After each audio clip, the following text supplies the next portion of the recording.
What's up, everybody? This is Dominic DeAngelo of OneTrueSportTV.com and RVDTV.com, and we are live on both channels. We're live on both the channels. We're live on RVD's Twitter, and I am here. It's right down the middle, episode 5, with none other than FONZIE, Bill Alfonso. FONZIE, how you doing, man? I'm excited to cook it back up again here with you. I am doing great, Daddy. We survived.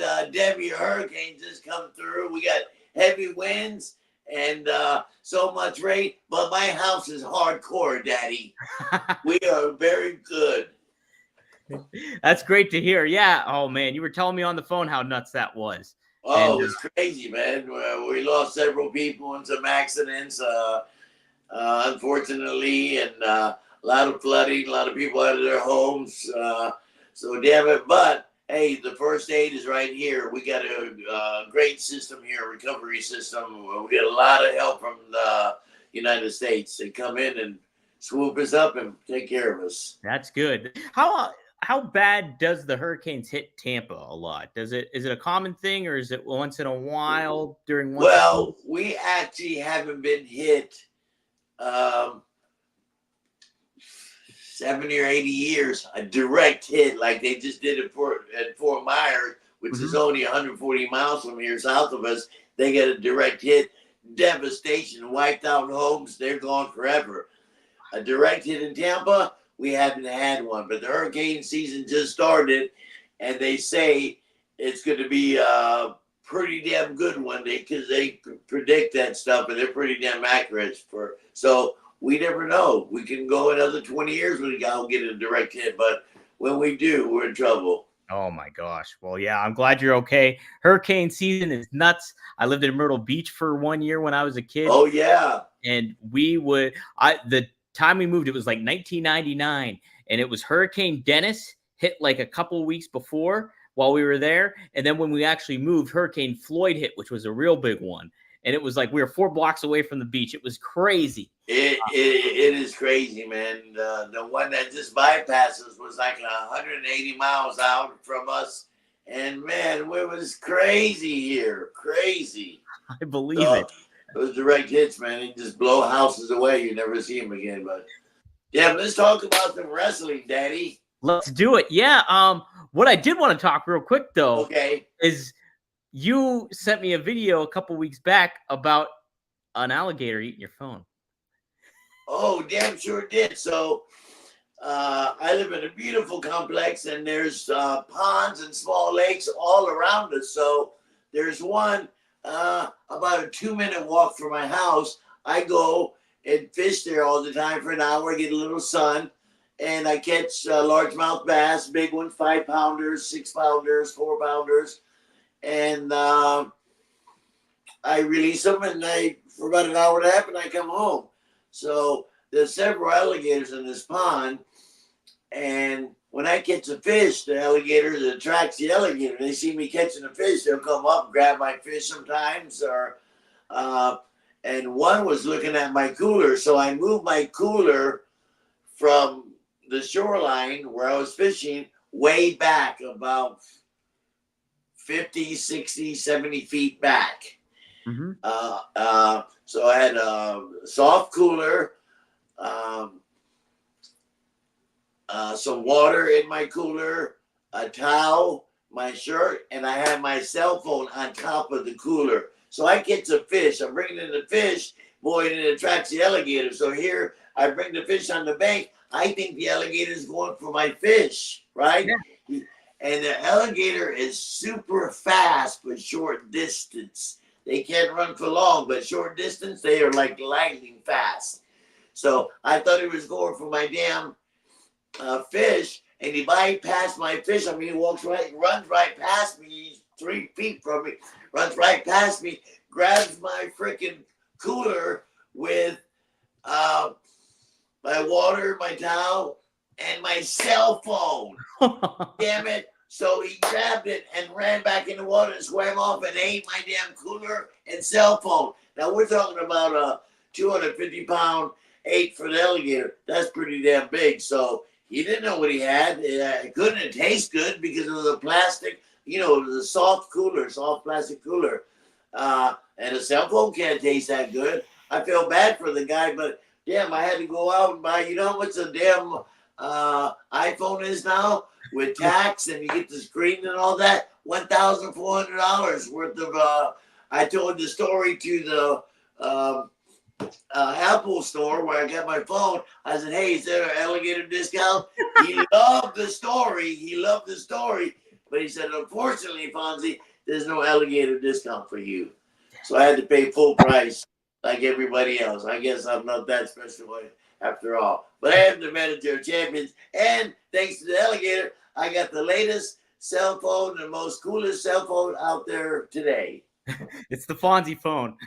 The Fonzie phone happening. Yep, so the damn Alligator ate my phone. This was just last week, man. This phone's not even 7 days old. That's unbelievable. Oh, it happened before I went to Cleveland. Yeah, that's right. I went to Cleveland on the 8th. They had the big SummerSlam there in Cleveland, and it was packed. I worked for a company, AIW, John Thorne, once a month up in Cleveland. So he thought it'd be a great idea to run on the Thursday because SummerSlam, and we ran on Thursday. It was a sellout, and WWE allowed some of its guys that broke in with John Thorne, AIW, to come down and not wrestle, but he got in the ring and talked, and the people were electrified, and we had a hell of a show, a hell of a production.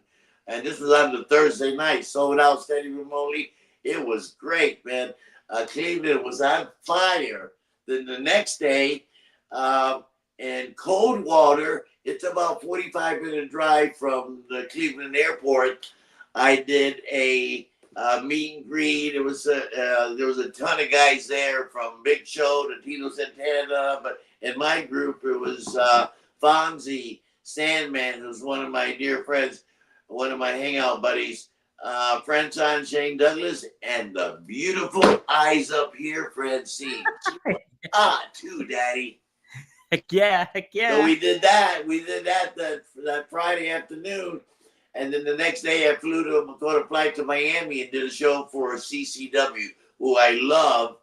They run like 4 shows a month out here in Florida. Wow. It's very successful. They're drawing up to 1,000 people.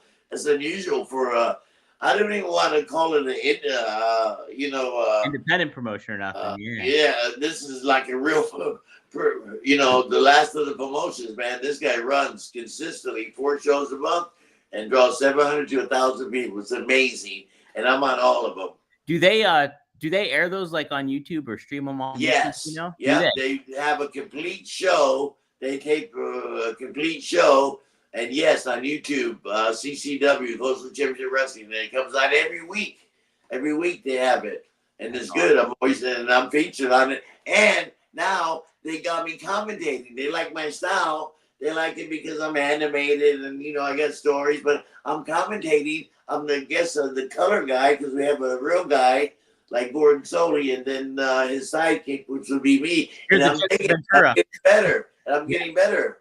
They love me. How do you like it? How do you like doing that? The commentary. I like it a lot. Yeah. I like it a lot because I'm not going through tables. I'm not getting my head busted open. And it's fun. And I think I add to the show in a cool way. And it's really, really cool, man. And I get a ringside seat. That's it. All the action is very cool. Very cool. Man, that's great. That's great. Who did you manage up in Cleveland? Was it Matthew Justice? Was he there with you? Is that who you when you were? No, Matthew Justice is usually there. Unfortunately, he was on another show. I manage Philly and my man Marino. They're the tag team champions up there. They're badass. Oh, EME, they're badass. They're my boys. Yeah, they do well. And I've managed several different people like. Anybody big name that they bring in, they have me manage them. And Matthew Justice is in and out of there, and I always manage him. He's the best, man. I love Matthew Justice. Yeah. He's badass. He's hardcore, brother. He is crazy. He's kind of like between a Van Dam and Sabu style type deal. Maybe next, so we'll record here after Las Vegas. Maybe we should try to get him on for that episode coming up as the guest. Okay, Matthew Justice. Yeah, I think that'd be awesome. He's a dear friend of mine. In fact, we got a show coming up. I signed a 3-day, 3-deal a 3-show contract with MLW. Yeah. 2 are in Tampa and 1's in Atlanta, and now they're asking me to go to New York and do another one in New York. But I'm busy, man. I got to fit it in. If they got to let me know, I'm booked 2 months out, which is That's great. it, man. Thank you. You're a busy man. So I manage Matthew Justice and MLW. We do really good together. The people love us. You guys are well liked, and Matthew's hardcore, man. He's badass. Hell of a tandem. It's so cool that like it's like you have your obviously your ties to RVD, Sabu, Taz, and I think Matthew Justice fits right into that mix for sure. You know? He certainly does. He certainly does. I wanted to ask too before I forget, Fonzie. So the one show that you guys did, MLW, it was the latest one in Tampa. He did the Van Terminator. Yeah. Yes, he did. Talk about that a little bit. He's no RVD, but he's pretty damn close. He's pretty good. RVD's got that extra special strength with those massive legs, and he's got beliefs, and all that. And he stretches. Matthew Justice in his own way, but he damn pulled that thing off, and it looked freaking great. It did. And even then, that rung the guy's bell pretty damn good. I believe it, dude. That match too, Fonzie, was just like insane. What they were doing and everything like that. It was a really fun match. Oh, I can't believe some of the stuff Justice does. I can't believe it, man. Because he did they set up a table on the outside, and he was going to jump onto Mads Kruger through that table from a ladder, but the table collapsed, and Matthew Justice did it anyways. He jumped anyways on him. Right. Yeah. Right. You got to be prepared for anything in this business, Absolutely. People think it's so scripted, and it is in a way, but it doesn't go 1, 2, 3 all the time. Things happen. So you got to adjust to it and be smart. He is. Right. He knows what he's doing for sure. I love Matthew Justice. I got some pictures of him and I together. Really cool. Around, we'll pull one out. We'll do one as a giveaway too. Yeah. Badass. And since you want him on the show, I'll have him sign some stuff. Heck yeah, that'd be awesome. So yeah, guys, we're live, obviously. Part of what we're doing here too, Fonzie likes to do a lot of giveaways, and we're going to do our big first giveaway here coming up. I love giveaways. So what we're going to do, Fonzie has a tracksuit. We have several other people already entered into it. And how you do it, look at this thing here. I'm going to pop it up. How you enter, guys, is you enter in a super chat. It can be any price or whatever, but if you get in a super chat, you automatically be entered to win that tracksuit right there that Fonzie's holding. And what we're going to do is anybody that gets in will be entered this week, and then we'll reveal the winner next time we do it, which will be in 2 weeks' time. So get your super chats in right now. It helps out the podcast, helps out Fonzie and me. And then you'll get entered into win to that. And right now we got a few people entered into it. But also, you enter tonight and use the super chat. We're going to give one person here tonight that does it, an autographed picture by Fonzie. Fonzie will pick out my choice, and I got some really cool pics. He'll send. We'll get your guys' information. Whoever enters, if you enter super chat tonight, you're automatic. Look at that one, man. That's the Crimson Mask one. That was a 9-up. Beat Reela's ass. Yeah, that's right. And yeah, so he's got some great ones there. I like the classic referee one too, there, Fonzie. That one. Okay. Can you guys get? Yeah, there's a guy I'm underneath. I'm holding down. Guess who he is? Oh, let's see here. Who is that? Is that Elvis? It looks like Elvis. Let me see. Heyman. Yep, that's the young Paul Heyman. In 1981 or 1982. Wow. To the business, and I was assistant booker back then, and for Florida Championship Wrestling, and I helped him get a spot in Florida. My goodness. And that's why he was so good to me in ECW. He never forgot that. And if it wasn't for ECW, I wouldn't be sitting here doing my own podcast.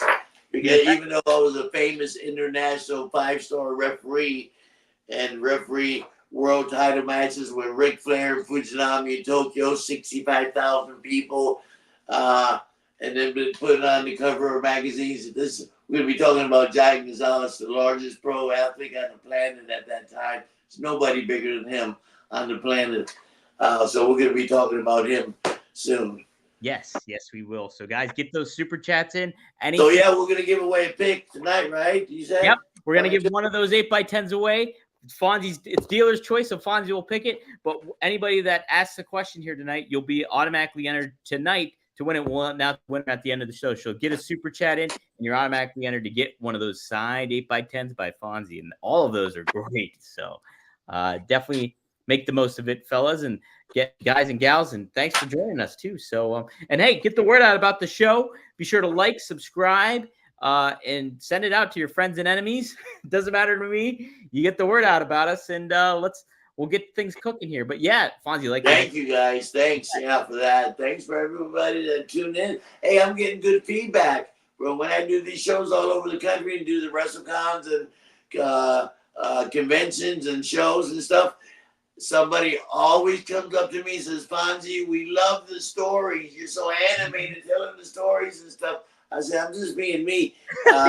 And they're enjoying it. They're enjoying my stories. Mm-hmm. And man, we had some great ones when we talked about Giant Gonzalez and you in WCW. And yes, holy smokes, we covered a lot of great ground on there. So this week, we're talking about when you guys entered WWF. And it's a big moment. Yeah, I'll tell you how we got to WWF and that. Yeah, started off. How did you guys get there? You kind of talked about it at the end of last episode that we did. But to refresh everybody, we were, Giant Gonzalez and I were working for WCW, Ted Turner in Atlanta. And we had big expenses. WCW had big expenses. And so they brought in a guy who didn't know that much about wrestling, but he knew how to handle companies and expenses and so on. He was going to try to shave so we were making $70 million a year, but we're spending 80 to make 70. It didn't make sense. So they brought Jim Herd, a guy named Jim Herd, some Pizza Hut guy. I don't know. I never met him before. Never heard of him, but he's a big shot in the pizza business or whatever. A big management and, $1 million companies. So they brought him in, and immediately, let me change hats because switch it up, Fonzie. All right, let me see. MLW. Okay, MLW for a minute. MLW. Let's do MLW. John Thorne in Cleveland. So they brought in Jim Herd to shave and try to get things where the company was making money. So his plan was, he wanted to cut everybody. We were all under contract. I had a 6-figure contract, and the Giant had a bigger 6-figure contract than me. And he said, hey, well, we're going to have everybody take a pay cut, first of all.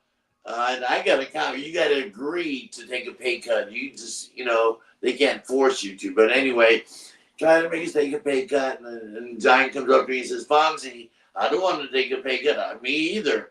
He said, what are our options? I said, well, your options are you can go back to Europe and play basketball for the European. That's how they found him. That's how Turner found him, playing European basketball and brought him over to play for the Atlanta Hawks.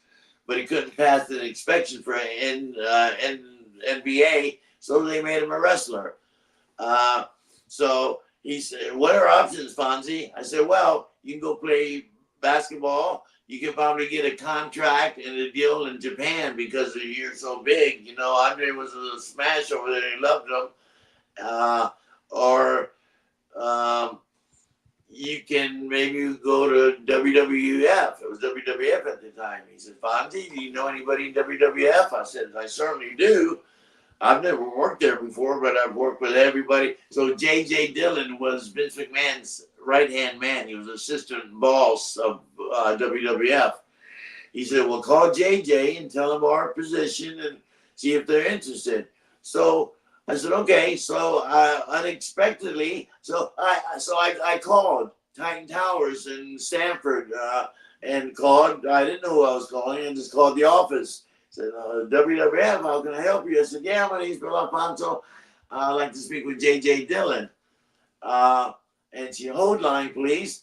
And 20 seconds later, JJ comes on. Hey, because I worked with JJ in Florida. We worked well together. He says, oh, Fonzie, you put me over. Hey, bam, how you doing? And what can I do for you? And I told him our situation. I told him about Jim Herd and taking a pay cut. We can go to Japan, or we can play basketball, or we wanted to call you guys and see if Vince was interested in having Giant Gonzalez come in. And of course, me, I'm a referee, and plus I'm his handler, I was his personal assistant for 3 years. And he said, "Wow, Fonzie, let me run it by Vince, and I'll get back with you." So I said, "Thank you so much." And we hung up, and I was kind of disappointed because I didn't get it confirmed, nothing. And 20 minutes later, the phone rings. It's JJ Dillon.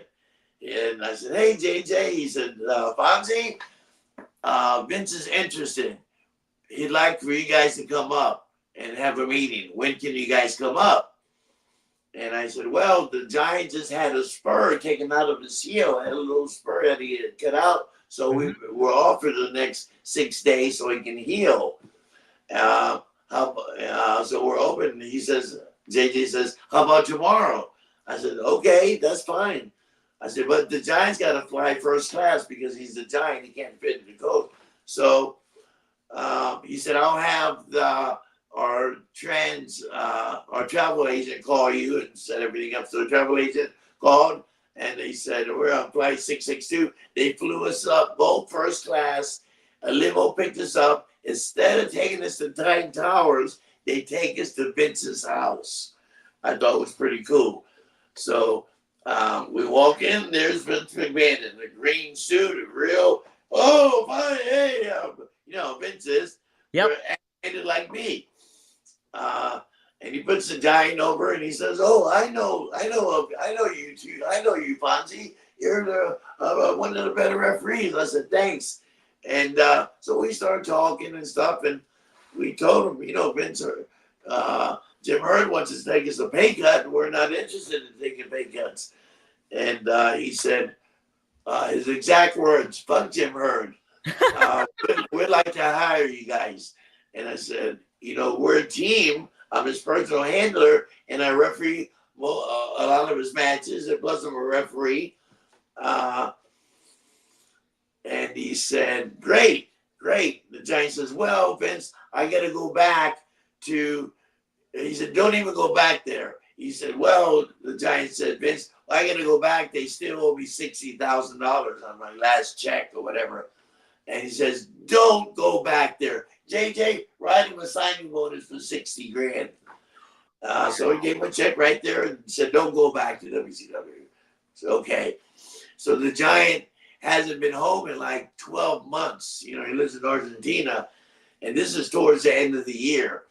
And he tells Vince, "Hey, Vince, I haven't spent Christmas at home in 3 years. I haven't been home in 9 months." He said, "Can I go home and start at the beginning of the year," which was in about 4 or 5 weeks. He said, "Oh, that's great. Yeah, it gives us time to prepare you and think about your stuff and make us that gimmick suit for it. Remember that big freaking suit they made him wear and shit, looked like Bigfoot or whatever?" Yeah. And he said, "Thank you." And he said, "Fonzie, do you want to start with the Giant in 4 weeks? Or would you like to start sooner?" I said, "I'd rather come in and start sooner. That way I'm prepared with your system. So when the Giant comes in, I'm already prepared to know how you guys operate and so on and so on." He said, "JJ, put him to work." So JJ gets his book out, looks at the booking sheet, and starts writing down the schedule for me for the next 10 days. And he writes down this town, that town, this town. Hey, did you know that I was on the first Monday Night Raw ever shot? Really? By the way, that's another cool story. Ooh. First Monday Night Raw, FONZIE was on. So he starts writing these towns down for me, and he writes MSG.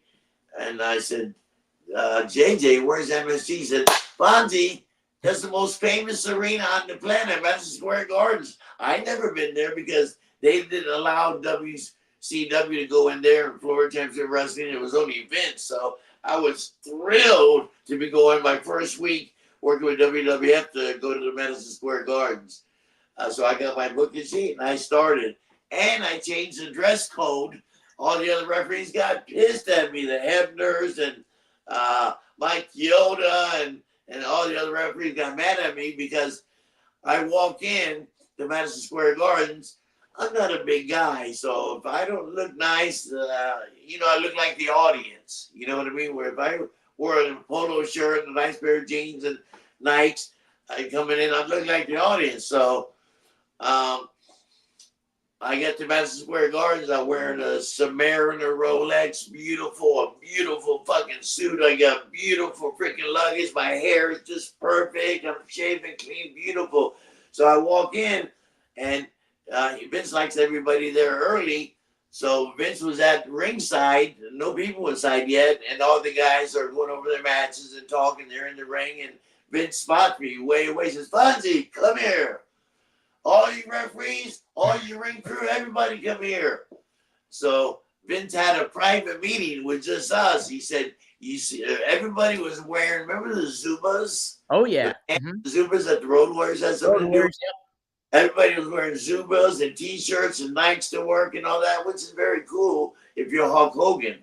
But so he said, everybody see how Fonzie's dressed from now on at any big show, at any pay-per-view." Any big Madison Square Garden, anything Monday Night Raw, I want you to dress exactly like Fonzie's dress from now on.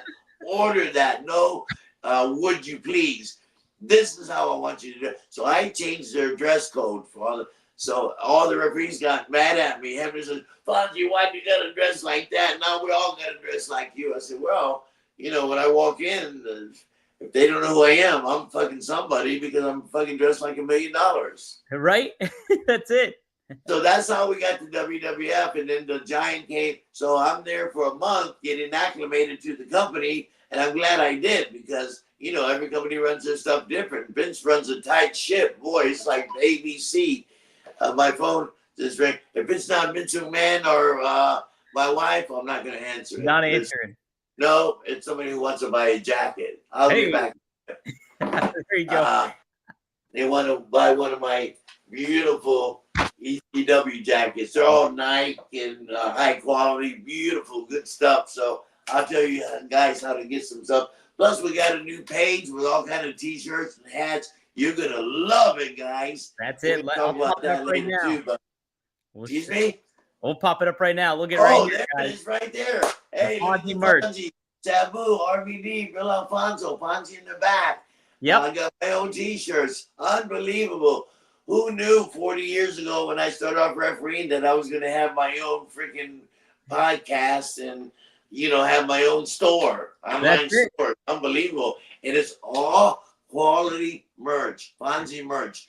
One time, one true sport. Baby, it's quality all the way. So when you order it, they'll make it custom order, your size perfect, money back guarantee. You're going to love it. You're going to love it. The hats are great too. They're like really high quality stuff. Everything's first class. Everything's damn, designer quality. Absolutely, guys. So yeah, I don't bullshit with all my jackets and stuff are nice. Stuff like that. All high, Adidas, all good quality. Time you buy some merchandise for me, it's badass. Especially the jackets, where I take a lot of pride in. They look great this too. Denim beautiful jean jacket. It's a Guess jacket. You guys remember Guess jeans? Oh yeah, heck yeah. So when I find stuff like that, I buy it. And That's it. my stuff. Okay, enough of MLW. Let's see. Oh, this is John Thorne in Cleveland, which we just did. We just talked about it earlier. Cleveland, I've been going up there 4 years. John Thorne's badass. And I worked for him Thursday during SummerSlam at a sold out. That's when the two tag team champions of WWE came down and because they started for this company. Was that John Thorne? Excuse me? Which name? Who were they? Do you know what names they were? They were the tag team champs? Yeah. Oh, so it was Johnny Gargano and Tommaso Ciampa. Yes. Yes. Those are great guys.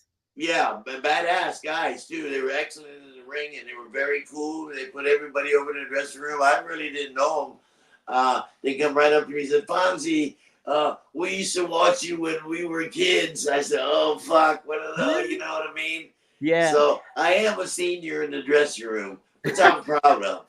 Ciampa, he was trained by Harley Race, I believe. So he's got some good technique down there for sure, no doubt about it. Yes. Yeah. And who we worked against that night, my guys worked against Motor City Motor guys. City Machine Guns. Oh yeah, they're badass. They're like the hottest tag team. They're getting ready to sign a big contract with one of the two, either yeah, AEW or WWE. But they came right up to me and put me over. I had met them before, but now they're really fucking in demand in Japan, and they can work their ass off. They worked against my guys, Marino and Philly, and they had a sensational match. But again, they come up to me and said, "Fonzie, we used to watch you when back in the day." So it's flattering, believe me, it's very flattering. But I know I'm the senior, and they said I treated them good. Thank God that all these people that are in the business now, that are big stars now, and they've met me along the way when they were breaking in somewhere. Thank God I didn't say, "Hey, fuck off. Look, you're bothering me. Go away." And I'm good to everybody. And they don't forget it. They don't forget it. I get guys, Gabe Sapolsky, he wrote an article and put a picture of me and him and said, "Fonzie gave me great advice and didn't know me from Adam when I was breaking into the business, and a great guy." That makes you feel good. Absolutely. And Dusty did it for me. All the guys, Harley Race, Dusty, Jody Hamilton, all these guys, Nick Patrick's dad, Eddie Graham, all these guys, Dick Murdoch, all these guys did it for me. Bobo Brazil, Jack and Gerald Briscoe, they did it for me, so I'll pass it forward. Brian Blair, Steve Kerr, all these guys were good to me when I was young, and I'm passing it forward. That's my job. Yep. That's my job, and I like doing it. Mm-hmm. Paying it forward for sure. Hey, so you talked about it. Giant Gonzalez officially debuts in the 1993 Royal Rumble.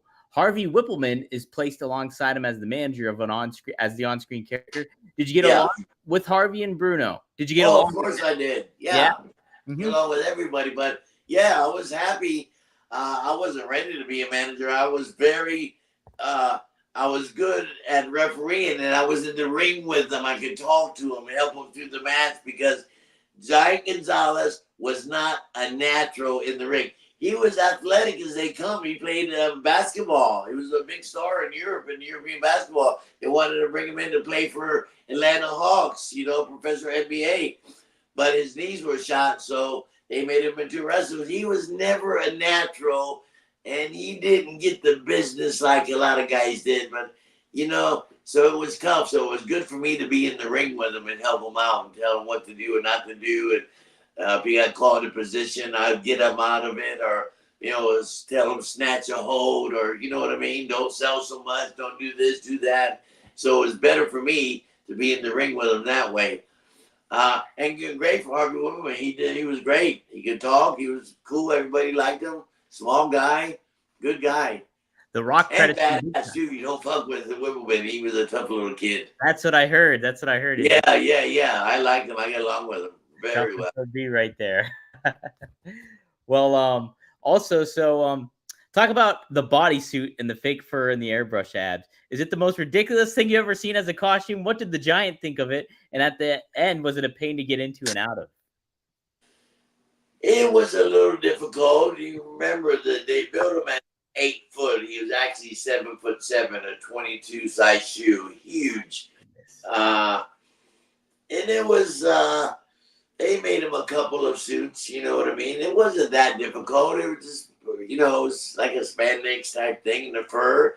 We thought it was a little odd because he had been El Gigante in WCW, you know what I mean? Just wore regular wrestling clothes, but this made him stand out. I guess they want to portray him as like a Sasquatch or Giant Gonzalez, you know what I mean? He was extra.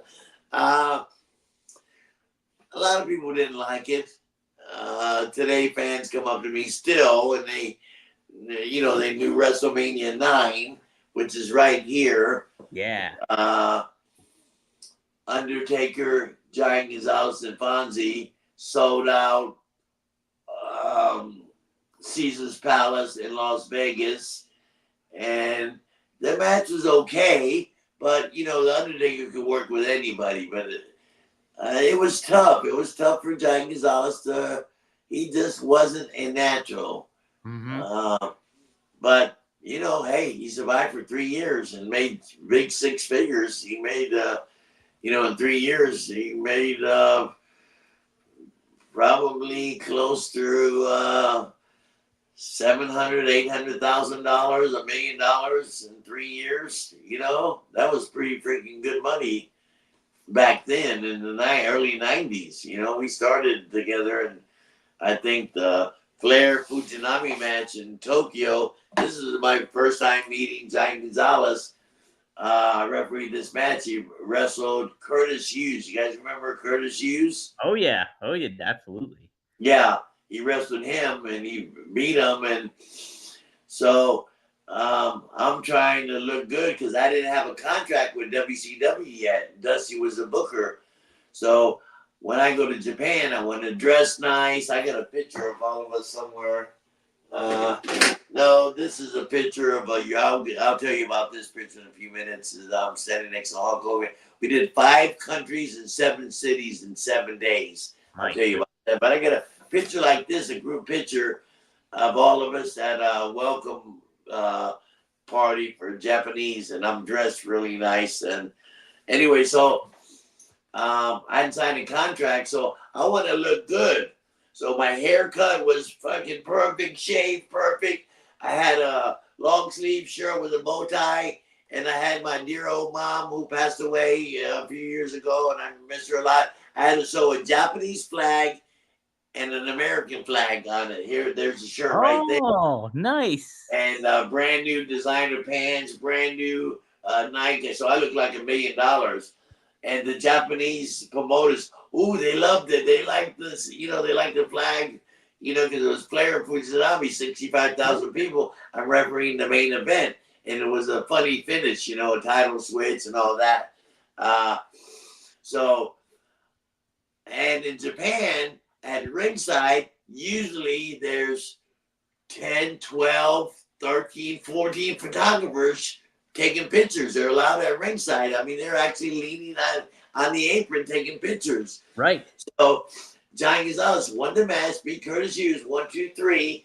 So I try to think of something different. What can I do? I can't raise it, So I said, Giant, back up into the turnbuckle. I'm going to jump up on the second rope and illustrate how big you are and get your hand up. Right. So when I did that, every photographer went towards us and started shooting pictures.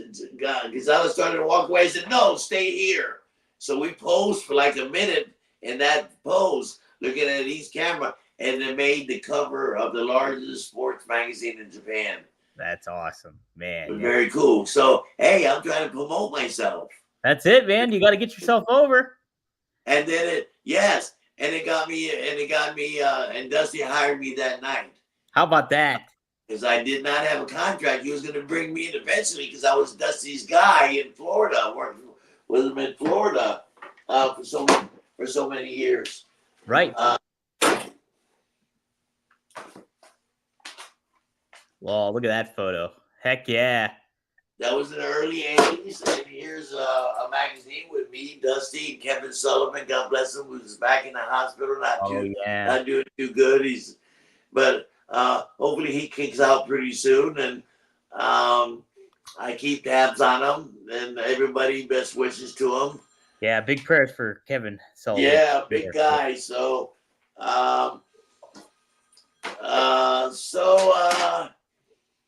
I got hired that night. Dusty said, hey, maybe it's going to happen for you. I'm going to have Jody. He's talking about Jody Hamilton. Yeah, the assassin. I have Jody call you, baby.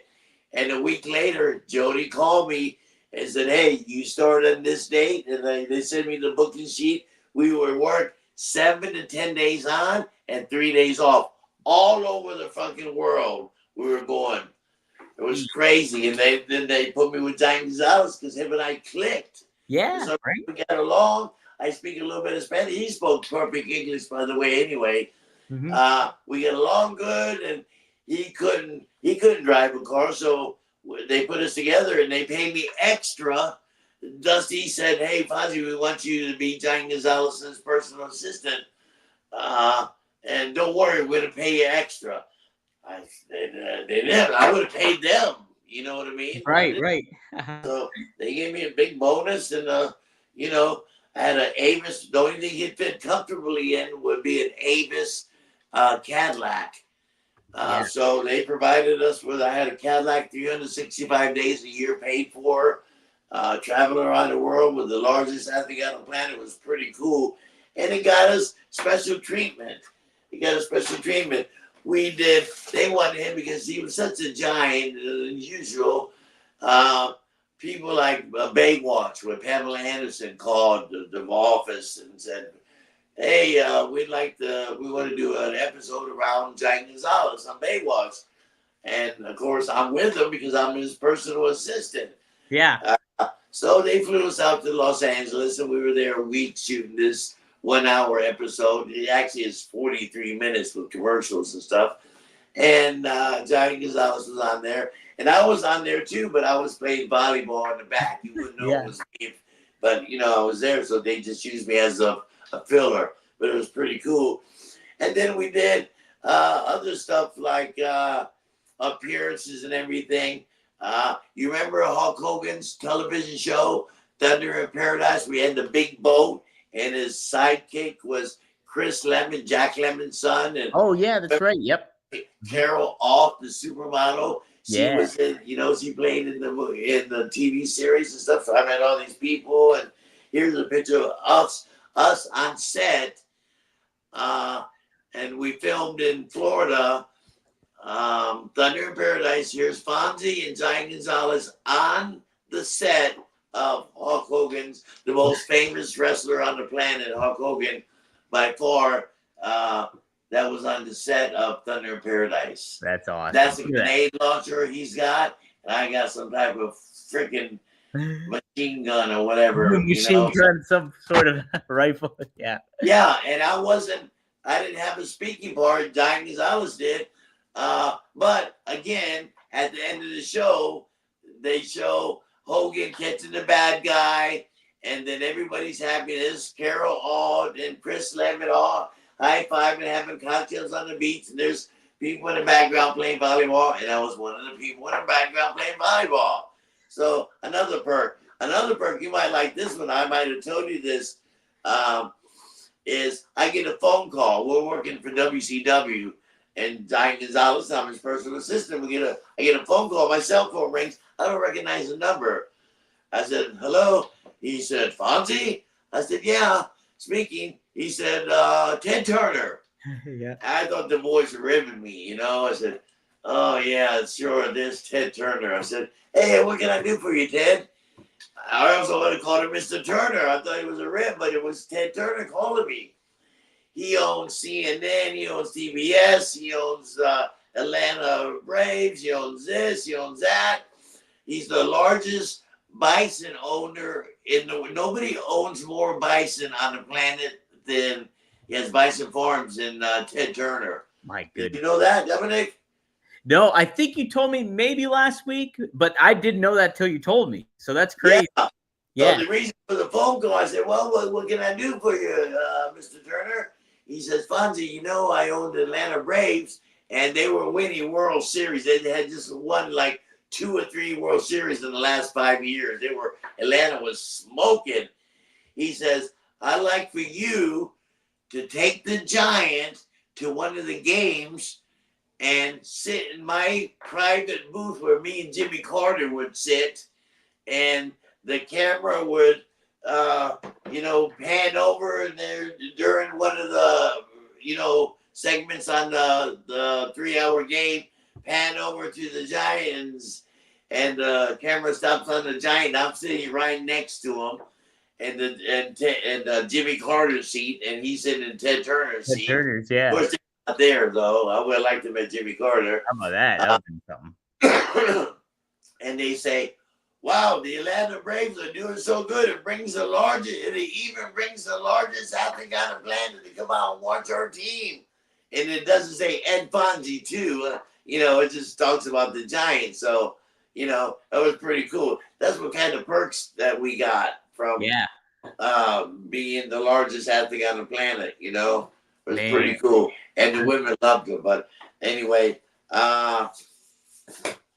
so and the Giant was so cool, man. I couldn't believe that we had a good spot for WrestleMania 9. And here's a picture of him grabbing me by the throat. He's gonna choke slam both of us. That's Tatanka. You guys Tatanka, remember? yeah, Tatanka, yep. Indian? Yeah, I see him all the time at these WrestleCons and conventions and stuff. He looks great. Tatanka. So that's a pretty cool pic of Giant Gonzalez. And Heck yeah, that's awesome. oh yeah, man. Man, yeah. We always got different treatment from anybody. We walk into any restaurant on the planet and we get they don't know us from Adam, but he's the tallest athlete on the planet, and plus I'm putting him over too. And so yeah, he's the tallest athlete on the planet. The manager comes over and they'd comp our meals. He'd eat 2 or 3 steaks, and then a lot of them we want to pay. We're making money, but or if they come to a meal, our server is going to get a hell of a tip. We get a $600, and he didn't drink. I drank a little bit, so I'd order a couple of cocktails. Our bill would be $400 or $500 at Fleming's or the famous steak place. Yeah. And they comped it, and I leave the server a couple $100 bills or something. It was pretty cool. So all kind of perks for being a personal assistant to the largest athlete on the planet. No doubt, no doubt. Oh, one of my favorite pictures. Yeah. What's the name of the famous coffee company? Oh, Starbucks. Starbucks. I think Starbucks wants to do something with us. You order a Fonzie or a Hogan, or you order a tall boy, Giant Gonzalez. Say, oh, give me Giant Gonzalez. Oh, give me a Hulk Hogan. Oh, I'll take a Fonzie today. So we're trying to work that deal out. I don't think it's going to happen, but it might happen. I know if it does, free coffee for everybody and me. I know some people at Starbucks. You maybe make it happen. It's possible. Yeah. Hey, so what was Vince's early impressions of Giant Gonzalez after he started getting into the WWE? And then what was Vince's impressions of you as a referee too? Loved me as a referee. He knew me before. Vince studies everybody. He knows everybody. That's all. There's only 2 companies, WCW and WWE. ECW came along later, in '95, and I was a part of that. But he knew about me. He was very impressed, and he said, "Fonzie, you're very athletic. You move good. You're small. We like you. You make the other guys look big." He always put me over, and I was very knowledgeable because I worked with Dusty and Eddie Graham and all these guys that knew the business, so I could come up with finishes and call a whole match for the guys and help the green guys. And I was sensational at what I did. I was very good at what I did. I'm not afraid. Good for something. I know the wrestling business very well. And there's not a lot of people out there that can say I was the shits or talk bad about me, because I really busted my ass and enjoyed the business. The business has been good to me. So Vince loved me. He said, "Fonzie, you're great. You're doing a great job." I fit right in. I dress nice, changed the dress code. I told you, I look like $1 million. I'm always on time. I'd rather be 2 hours early than 5 minutes late. And I believe in that. Presentation is everything. I was good in the ring. And you asked me, what do you think about Giant Gonzalez after time goes by? Yeah. Well, here's my opinion. You can't say what somebody's thinking. You know what I mean? But this is what I think, what Vince is thinking. Well, I'm paying this Giant big money. Thank God he's Giant. He's an attraction that way, because he's certainly not a 5-star wrestler or entertainer in the ring. He's got it, but he's lacking. Mm-hmm. He's not a natural, but he's good enough to get by. Especially when we put him with guys that can work their ass off, like Steve Lombardi or anybody, or Curtis Hughes. They put him with guys that know how to work with, you know what I mean, can help the Giant out. They didn't put him with another green guy because it didn't make sense. Look what happened to Bruiser Brody and Lex Luger in the famous in this famous cage match. They put two green guy against a veteran, temperamental, been in business for a long time, and the match ended up not being good for Lex Luger. But so Vince knew what he could get out of the Giant. He didn't put him in a position to make him look like bad. He put him in a position that he think he could handle, and he ended up doing well with them. And why Giant Gonzalez left, we didn't get fired. We didn't no misconduct. We didn't get busted for drugs or nothing like that. As the Giant and the time we were there, he had a slight case of diabetic was starting to come. You know, Giants don't live long. Yes. He break my heart and make me cry. Literally, I would tears in my eyes when he would say, "Fonzie, you know, I'm gonna die young. The Giants don't live long." You know, fuck, used to break my heart when he told me that. Damn it, Giant, and he did die young. Mm-hmm. So he was becoming a little slowing down because of his size, and he became a full-blown diabetic, still trying to work, and he had enough, and he had saved his money. He was real frugal with his money. Not cheap like you wouldn't buy me dinner. I mean, but he was, you know, didn't blow money on Corvettes and airplanes and Harleys and shit. Very sensible with his money.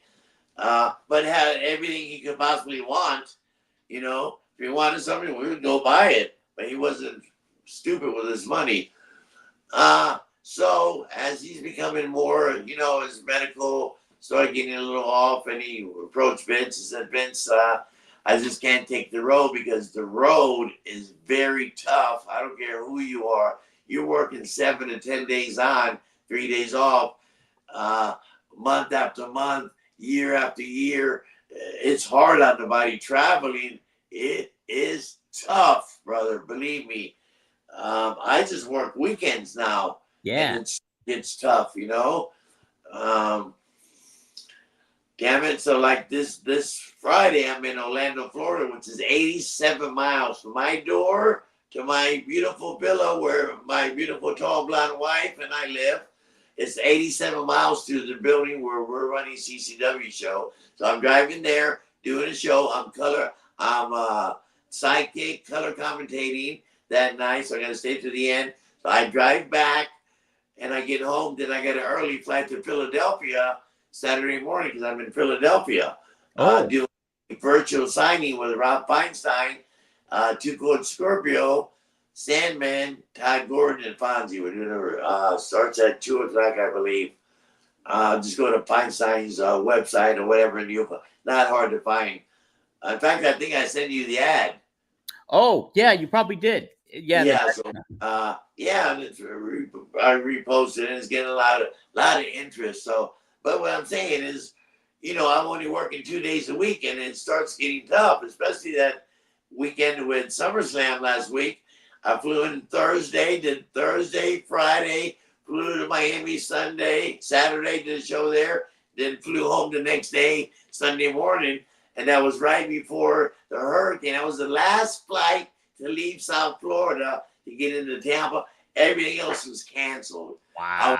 So I was lucky to get on that. I was ready to rent a car and drive through the hurricane and the bad weather just to get home. But, you know, I got on that last flight. I was lucky. Somebody upstairs likes me, Daddy. Yep. How about that? So Cool. it's a tough schedule. So you can imagine beating up a guy that's a giant and been turning diabetic. His knees, his body's blown out. Plus, they don't live long. So he asked Vince. He said, "Vince, I want to finish up," and all in good faith with Vince. Vince treated us good all the way to the end. And I wasn't retiring. Mm-hmm. You know, the Giant wasn't retiring. So Vince used me another 6 or 8 months before, you know, I moved on to ECW. ECW and stuff. Yeah. But the Giant was well liked by Vince. Even though he wasn't a 5-star worker, the Giant was an attraction. People wanted to see the largest athlete on the planet, and believe me, they wanted to take a picture with him. When we went and did meet and greets and stuff like that, we had a long line to Idaho because the largest. They'd say, I with my idea, I said, hey, you announced the largest athlete on the planet, you know, but now they got Ming, that kid that played in Houston basketball. Yeah, Yao Ming. But at that time in 91, 92, 93, Giant Gonzalez was it. Nobody made Shaq look like yes. You know, he was a tall kid. This guy was big, unusual big. Well, let me ask you, Fonzie, from your perspective too, you know, how B packaged him with the furry suit and all that stuff. Yeah. And think about what WCW did with him. Is there a certain way you would have presented Giant Gonzalez to kind of get him over a little bit more from like a different? No, I think Vince did a good job because remember, he was limited with his talent. He wasn't an actor. It was hard for him to get in the ring and work an angle, and he wasn't a good talker. That's why they put him with Whippleman. I might have done things a little different, but that wasn't my job. My job was taking care of the Giant, being his personal assistant and being a 5-star referee. But if I had to, I would have took him out of the monkey suit. Yeah. And, you know, I like the name Giant Gonzalez. I like that name, El Gigante. That's, you know, that's Giant Gonzalez sounds good. Andre the Giant Gonzalez. So I would have kept the name. I might have changed it. I wasn't against the fursuit with the body, wasn't against it, but, you know, that's what Vince wanted. He was paying the bills. He'd have whatever the fuck he wanted. I know that's a tough question, you know. I don't know. I wasn't put in that position, so I don't know what I would have done different, but I would have definitely used this, you know. I always just think with him, you could have, a different attire might have helped him a little bit at the very least. You know what I mean? Yeah, at the very least. But okay. What different attire? What would we, you know? What would they have done? You want him to look like a regular wrestler with tights and you want him to look different. Yeah, wanted to look different. And that suit made him look different. People didn't know what the fuck is the thing. Is that Sasquatch? Are they trying to pass him as Bigfoot, or what the hell was the suit? So they kept him guessing. Yeah, you know, and you think about the time period for WWF at the time, it was very cartoony and over the top. So it kind of played into what they were doing there back then. New hat, Daddy. Oh, yeah, switching it up. We got the CCW hat. And Coastal Championship Wrestling, Daddy. I am there this Friday in Kissimmee.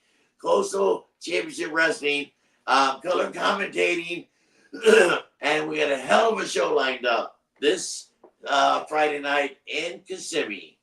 How about that, man? Thanks for letting me push my stuff on no problem. Thanks for letting me push my stuff on my own podcast. Yeah, on your own show. Hey, Daddy, I can talk about anything I want. You said it's your show. That's it.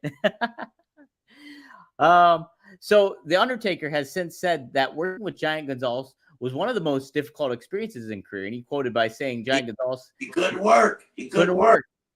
He said he made Giant Khali look like Luthez. What did the Giant think of his matches with the Undertaker? Was he at least having fun, and was Undertaker overall easy to work with?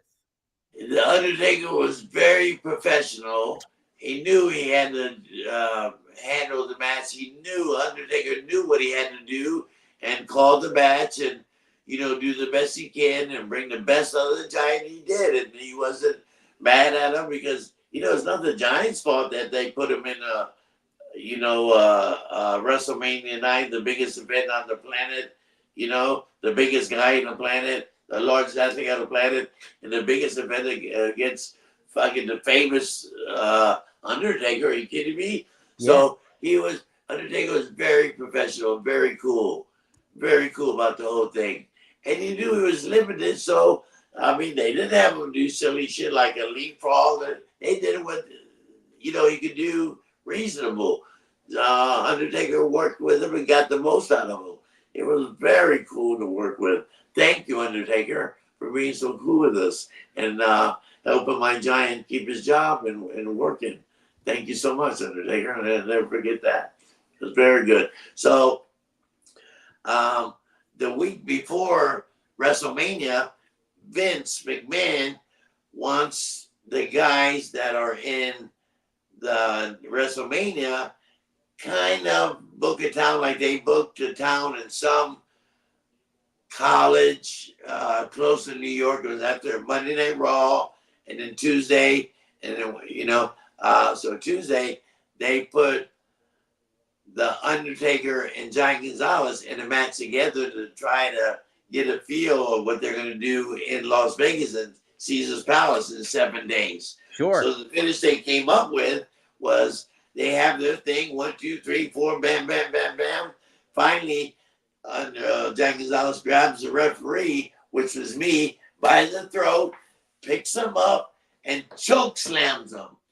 Instead of letting the referee float down, I mean, he drove me like I owed him $1 million or something. Because instead of letting me float down, he like pushed me down so hard, he gave me a concussion. I had to go to the hospital.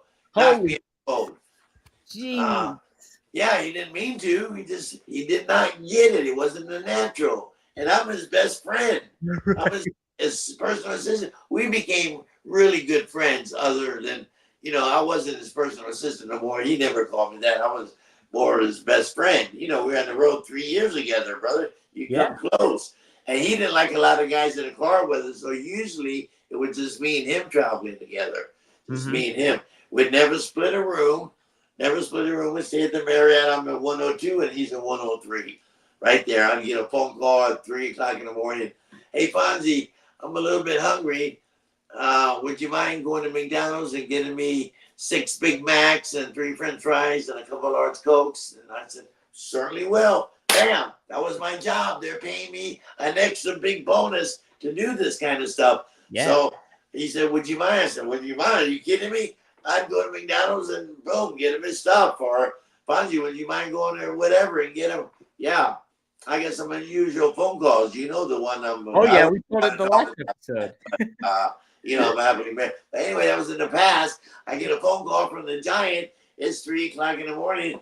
I pick up the phone. I know it's Giant, and said, "Hey, Giant." He said, "Can you come to my room?" You know the story. Oh yeah. This is a pretty famous story. Hey, can you come to my room? And so I said, "Okay, I'll be there in 2 minutes. Let me get dressed." So I hung up, I got dressed, I go over to his room, he opens the door, he's naked. I said, "John, what are you doing naked?" Answering the door. He opens the door more, and there's a beautiful blonde. She looked like, I mentioned Pamela Anderson earlier. Yep. This girl looked like Pamela Anderson. She wasn't a girl that, from wrestling that are, there's some type of groupie sometimes as wrestling girls that hang out and just want to be with the wrestlers. They call them something, whatever, but wasn't. He met this girl in the mall. See, they were following us around. They hooked up, and boom. So he had a problem. He said, "Fonzie, would you help me out here?" And I helped him out. You know the story. Oh yeah. I don't want to say it again. They can tune into the last episode that we did. Tune in. You want to hear the rest of that story? You're going to love it, Daddy. It's a great one. It's a great true story. It's true a true story. So yeah, we talk about Hulk Hogan here a little bit. There's a famous backstage clip from this year's WrestleMania of Hulk Hogan and Gonzalez playfully locking up. Did Hulk immediately take to Jorge? Did he look at him as a potential opponent that could have wanted to continue his career in the WWE? Did they ever think of sizing it up with Hogan in WWE? Well, Hogan wasn't working that much in '93 by choice. By choice, but we would work. Here's a picture I was trying to show you earlier, and how I try to get myself over. I'm Bill Alfonso. I don't have 22-inch pythons and blonde hair. I'm small guy, 165, and look average. So when we take group pictures, I let everybody get in position. Then I go stand next to the most famous guy in the group, and just you know how to do it. This is in the London Heathrow Airport. We did 5 countries and 7 cities in 7 days. So we're all flying home. This is the 8th day after 7 cities and 5 countries and 7. That's pretty hardcore, Daddy. We sold out wherever we went. 2 shows in Germany, 2 shows in London, 1 in France, 1 in Scotland, 1 in Edinburgh, Scotland. But anyway, so this is at the London Heathrow Airport. And you see me right here, standing right next to Hulk Hogan. Oh, there you are. Around me and shit. There's Terry Taylor, Yokozuna. There's all the guys, the Samoans. Let's see, there's Bam Bam Bigelow. I forget the Bastion Booger. Remember Bastion Booger? Yeah, Mike Shaw. Mike Shaw. Mm-hmm. Yeah. Oh, yeah. Mike Shaw. Yeah. Yep. The Stein Boys, Hacksaw Jim Duggan. There's Hogan. Horace Boulder was, you know him? You heard that name? He's Hogan's nephew or something. Yep. There is Papa Shango. Yep. Good father. Brutus Barber Beefcake. And God bless him, Hart. Owen? Hart. So what a tour. There's Tito Santana, Mr. Fuji, and the Red Rooster. Remember the Red Rooster? Oh, yeah. No doubt. Terry Taylor. Yes. So we had a hell of a card. That's a pretty good card, wouldn't you say? Oh, 100%. Look at that lineup right there. Yeah. And this at the London Heathrow Airport in 93. And I'm standing next to the most famous professional wrestler on the planet ever. Nobody as famous as, my wife's a nurse. So we go to a couple parties a year, around Christmas time. She gets invited to some parties and stuff. And I'm mingling with doctors and all kind of people. And, and they become friendly after a couple of drinks. And they say, "Oh, Fonzie, what do you do for a living?" And I say, I don't want to say the word wrestling. That's outdated. You know what I mean? Yeah. Oh, I'm in the sports entertainment business. Sports entertainment? What's that? And I say one word. I don't say Steiner or Sting or Flair. I say one name. I say, Hulk Hogan. Oh, Hulk Hogan. Then they get it. Oh, you're not. Oh, you're not. Boom. So everybody knows Hulk Hogan's name. You know what I mean? He's a household. The biggest star ever in the business. I would debate that against anybody, but everybody agrees with me. Can you name a guy bigger than Hulk Hogan's name? Not in wrestling. I mean, you can. Right, in wrestling. The Rock now, but, Hulk Hogan's, Hulk Hogan, Daddy. You could mention The Rock, but he's got the credit because of the movie stuff. Like, he was a big star in wrestling. Hogan's only done a few movies. That's it. And then had his own television series, but everybody knows him from wrestling. He's still a household name, and he put wrestling really much on the map. He did. Yeah, I love Hogan. Yeah. I got multiple pictures with him, but I see him all the time. He's got a beat shop 37 minutes from my house in Clearwater. He has Monday night karaoke. Monday night, he's there. Jimmy Hart and all his boys and his kid Nick's there, and it's pretty cool. I can go anytime I want. Hogan brings me right in. Come on, Fonzie. I can't sing. I would never get on stage. Yeah, I was going to ask you, what would be your karaoke song if you had? No, I don't have one. You don't have one? Say if you had to choose. If you had to choose, what would you pick? I don't know. I would choose some Dusty Road song, like David Allan Coe song. There you go. Something, Yeah. Let's see here. Gonzalez would continue to wrestle The Undertaker at live events. Was there any major improvement between the ropes, or was it pretty much decided quickly that WWE would be moving on from Gonzalez as soon as they could with when it comes to like his ring style? They kind of understood where he was at from a wrestling They knew what they had to work with. He wasn't a natural in the ring, so they wouldn't book him in every main event. They would book him. He was an attraction. Mm-hmm. Come see the tallest athlete on the planet, Giant Gonzalez, and himself was good enough. That was worth the money that Vince paid him. The attraction, because he was attraction. We walked through a mall, we walk anywhere we'd go, we would get fucking stared down, and people just couldn't believe how big he is. Yeah. They could not believe how big he was. How did he interact with fans? Did he get like frustrated? Was he pretty good with fans? How did he didn't get frustrated because listen, he was that big when he was 16 years old. You know what I mean? He grew up big, so he's been used to it. He's been used to people gawking and all that. So, and then he started learning how to work. You know how the boys are. We're workers. You know what I mean? So he was good with the fans. And the fans were good to him. He was a respect for them, and they were a respect for him. Now, once in a while, you get a stupid fan Sure. that has something stupid, then but we get right out of it. We don't want to mingle with all that bullshit. We to put us in any situation, and we got in and out of it with ease, especially when we're there, Yeah, right. I know. Hey, you'll run into I ran into stupid fans this weekend in Cleveland sometimes. It still happens. Right? Yeah, it happens, brother. It happens all the time. Absolutely. And we love it when a stupid fan jumps in the ring. They get excited. They get so excited. They jump in the ring because their guy's getting beat up. They think they're going to do something. If this is not Vince or my wife, I'm not answering. Nope. I use Vince as a reference to WWE. Yeah. I know he's not with the company no more or whatever. But what was the question? Just if he got along with fans overall. Oh, yeah.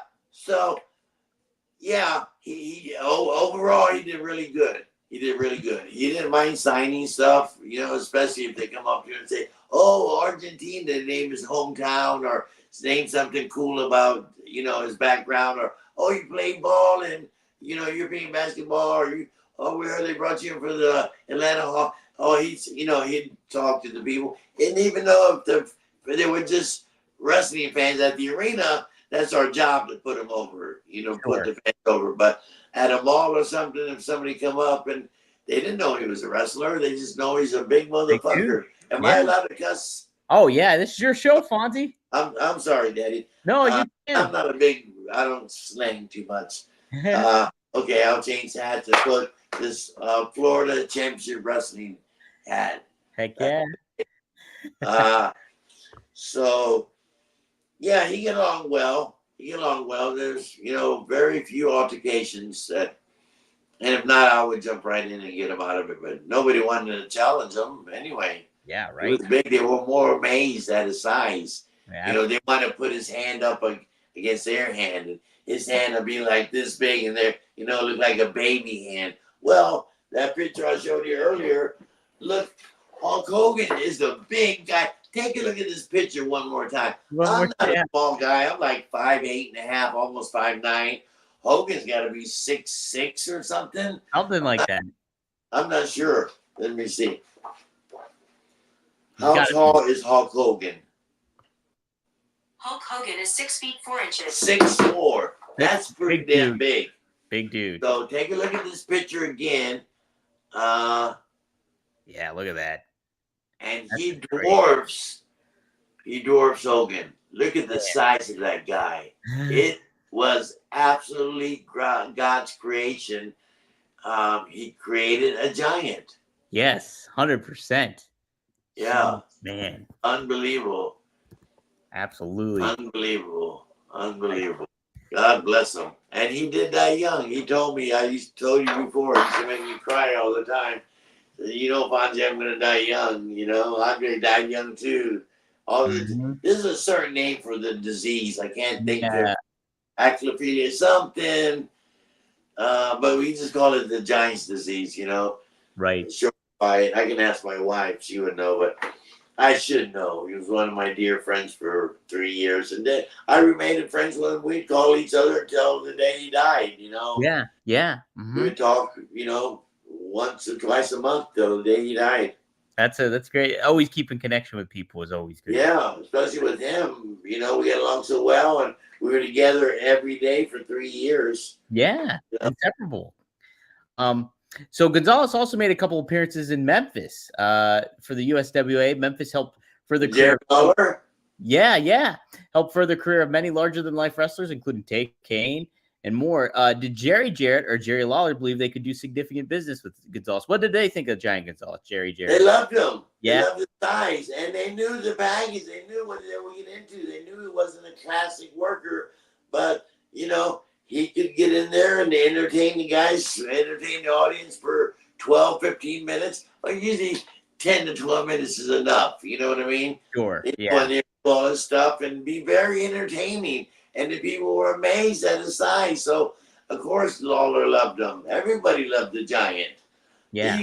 There's nobody where you're going to get talk bad about the Giant. I'd almost guarantee you that nobody will talk bad about the Giant. They might not. They might say, "Well, he wasn't a great worker." We all know that. Even Sure. he knew. Fonzie, I'm not great. It's hard for me to do this. I don't throw a good punch. And I said, "Well, don't throw a punch. If you can't throw a good one, don't throw a punch. Do what you do good. You choke slam the fuck out of me. Do that to the, I'm kidding, but I just do stuff that you can, throw them in and bring the boot up, and then run into the boot. Not that difficult. And he got along. He had 7 or 8 moves that he did and got by with that. That's all he needed to do. The attraction was him being 8 foot. Well, not really 8. They built him as 8 foot, but 7. Still a The big attraction dude. was seeing the largest athlete on the planet, the 8 foot Giant Gonzalez. That was the attraction. That's it, man. That's it. Hey, so guys, just a reminder, if you guys want to get entered tonight to win an 8x10, use the super chat. And you also get, so tonight you could win the 8x10, but then our next episode will announce a winner for the tracksuit. And if you ask a super chat, you're automatically entered. We have Liam Evans. He's got 2 entries in total already. Hey, Liam Evans, daddy.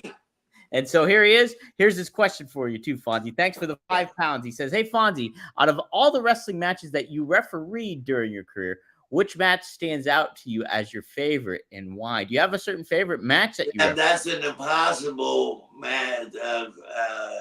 question to answer because I refereed so many big superstars. I mean, when I broke in, I got to work with guys that were retiring, like Bobo Brazil. He was on the tail end of his career. The Sheik, Sabu's uncle, and all these guys that I worshiped and looked at when I was a kid growing up. And then to work with these guys, Dusty and Flair and all these different wrestlers. It's hard to pinpoint. I like working with Harley Race. I used to love working with Barry Windham and Ric Flair. They didn't go 60 minutes through the time limit. Yeah. You don't see that no more. 60 minutes. They call it a Broadway. Broadway, yep. Broadway. That's a great question, but man, I just don't have the answer for that. I got the Flair Fujinami match in front of 65,000 people. It was just the setup, and they had a hell of a match. But hey, the referee, the main event in front of 65,000 people in the Tokyo Dome in Japan, and there's Mount Fuji in the background. Pretty fucking cool. You know what I mean? Yeah, that's pretty awesome. Pretty darn awesome. So speaking of a match you refereed, anyway. Yeah, great question, Liam. Great question. Our research guy, Robert D. Felice, he happened to put this note in our notes too. Shawn Michaels and Bret Hart wrestle in a steel cage match that would be released as a home video exclusive in December of 1993. You are the referee for the match. Do you have any memories of that? And Zero memory. Yeah. How about that? See, you ref so many matches. Yeah, no, actually, I'm telling the truth. I wish I remember now. If I watch this, if I see the match and I'm sitting there with you and you and I are watching the match, then I'll remember it and then talk about it and say, oh, they talked about the dressing room stuff and this and that. I would know. But just to say that, I can't think of the match. And Shawn Michaels is badass in the ring. He was kind of a dick but in the ring, he was fucking phenomenal. And Bret Hart, one of the best workers in the business, top 10 for sure. Who's better than Bret Hart? Him and Shawn Michaels, he's had unbelievable matches, great matches. Absolutely. Shawn back then, he was a little bit of a different cat for sure when it came to how he handled himself. Yeah, I've seen him since then. I had no problem with him, but a lot of people did. A lot of people didn't like him because he thought he was Shawn Michaels. Did you get along with Bret Hart, though, overall, when you worked? Yeah, because I'm old school like him. Yeah. We're about the same age, give or take a few years. We both work territories. We know 60-minute Broadways, and he respected me for Eddie Graham, and him and his dad and Eddie Graham were good friends, and I got to work with all these guys. The famous dungeon and up there where they used to beat the fuck out of the people. But But Bret was badass. I love Bret Hart. I love Bret Hart. He's got a little chip on his shoulder. You know, but I think with wrestling though, I always hear this too. Yeah.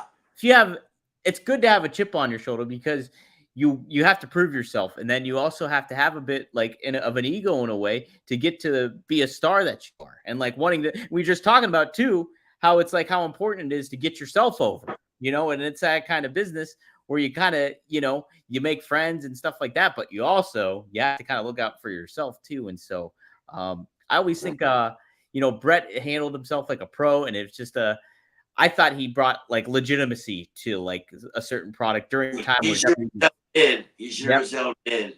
He was fantastic in the ring. Absolutely. Fantastic. Absolutely. Yeah. He was. And he liked me because came from the same breed. I was taught the same way.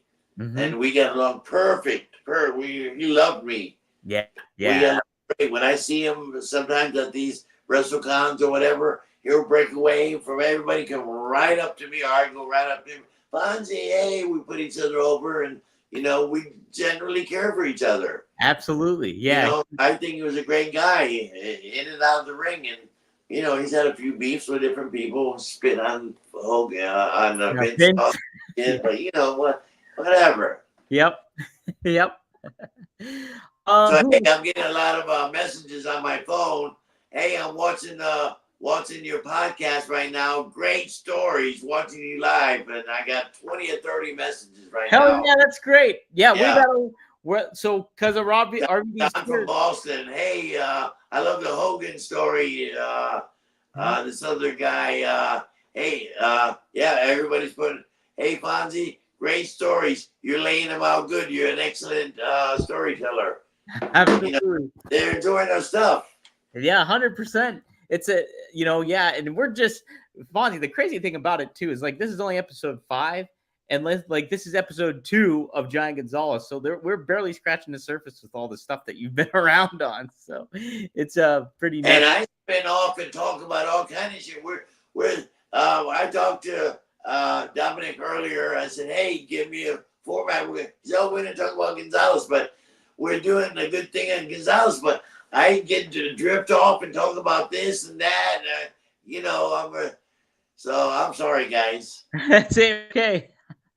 That's the great thing about it, though. So what else did I want to? Oh yeah. So you mentioned it. Gonzalez ultimately leaves WWE in late 1993, and like you said, you only stuck around as a referee for a little bit while too. Do you wish you kind of stayed on long term as a referee for WWE, or were you happy to kind of? Well, if I stayed there long term, I might have not went to ECW. And ECW prolonged my career, becoming, they brought me in there as Vince McMahon wants, and WWF wants the doctor, his lawyer, and the 2 kids at ringside. ECW was 90% male, the age of 19 to 29. Hardcore, they wanted blood, guts, and stuff. So they knew that I just came from WWF, and I wanted to make ECW calm it down and take the hardcore shit out of making family entertainment. People wanted to hang me. And then I was supposed to be there for 4 weeks. Paul Heyman said, Fonzie, we're bringing you in for 4 weeks. We'd have 911 choke slam me, and then you're gone. Thank you.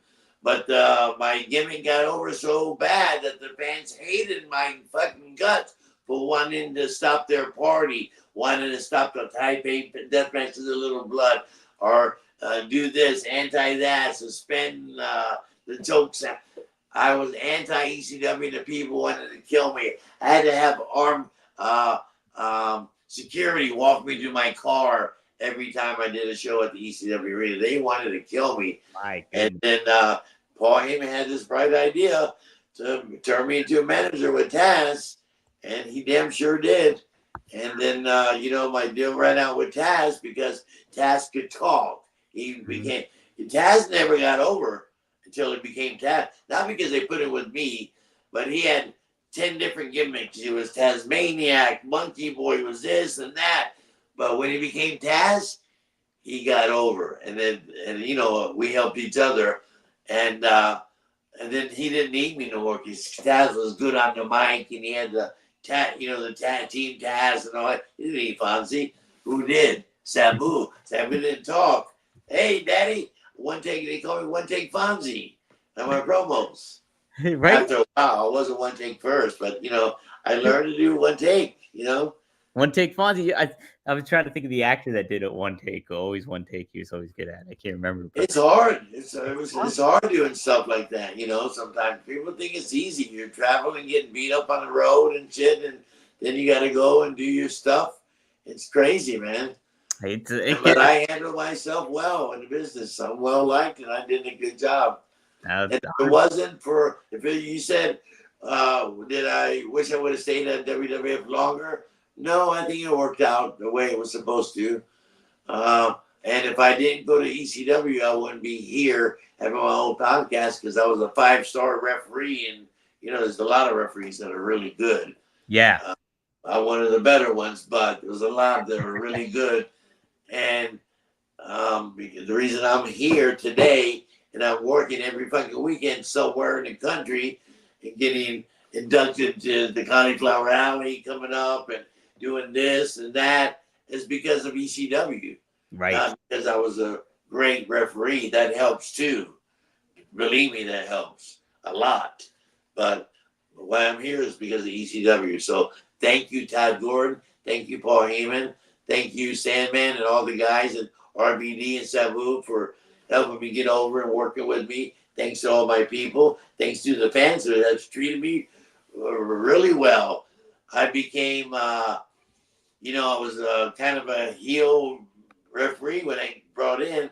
But after a while, when I went with Van Dam and Sabu and we got over, I became beloved. I was more a character than a bad guy. I was, a beloved character. It was like a cartoon character.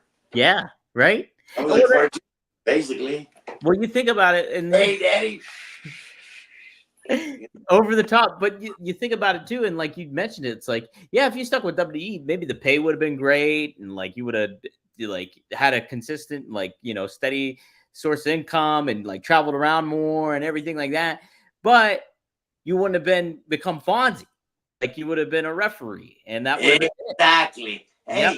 And I didn't make peanuts in ECW. Todd Gordon made sure I got paid, brother.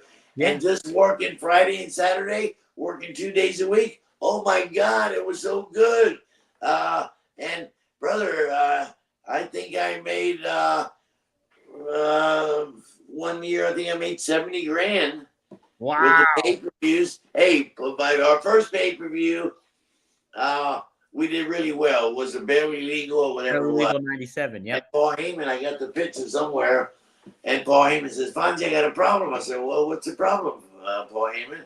He said, I don't know what to pay you. You were in the main event. You were trying to boom. You were this, you were that. I don't know what to pay you. We did well on the pay-per-view. I don't know how much to pay you. I said, well, pay me the same thing Vince paid me for WrestleMania. And he said, what's that? I gave him the number, and he matched it. He gave me a check, the same thing Vince gave me for WrestleMania 9 in Caesar's Palace. Wow, how about that? Excuse me? How about that? That's awesome. Yeah, excellent. I'll give you the figure, but I don't want you to fall off the chair. Right? That he did. He wow. gave me. If I give you a figure, you wouldn't bother. You would say, "No, Fonzie, you're fucking lying." I'll give you the figure. 25 grand. Wow.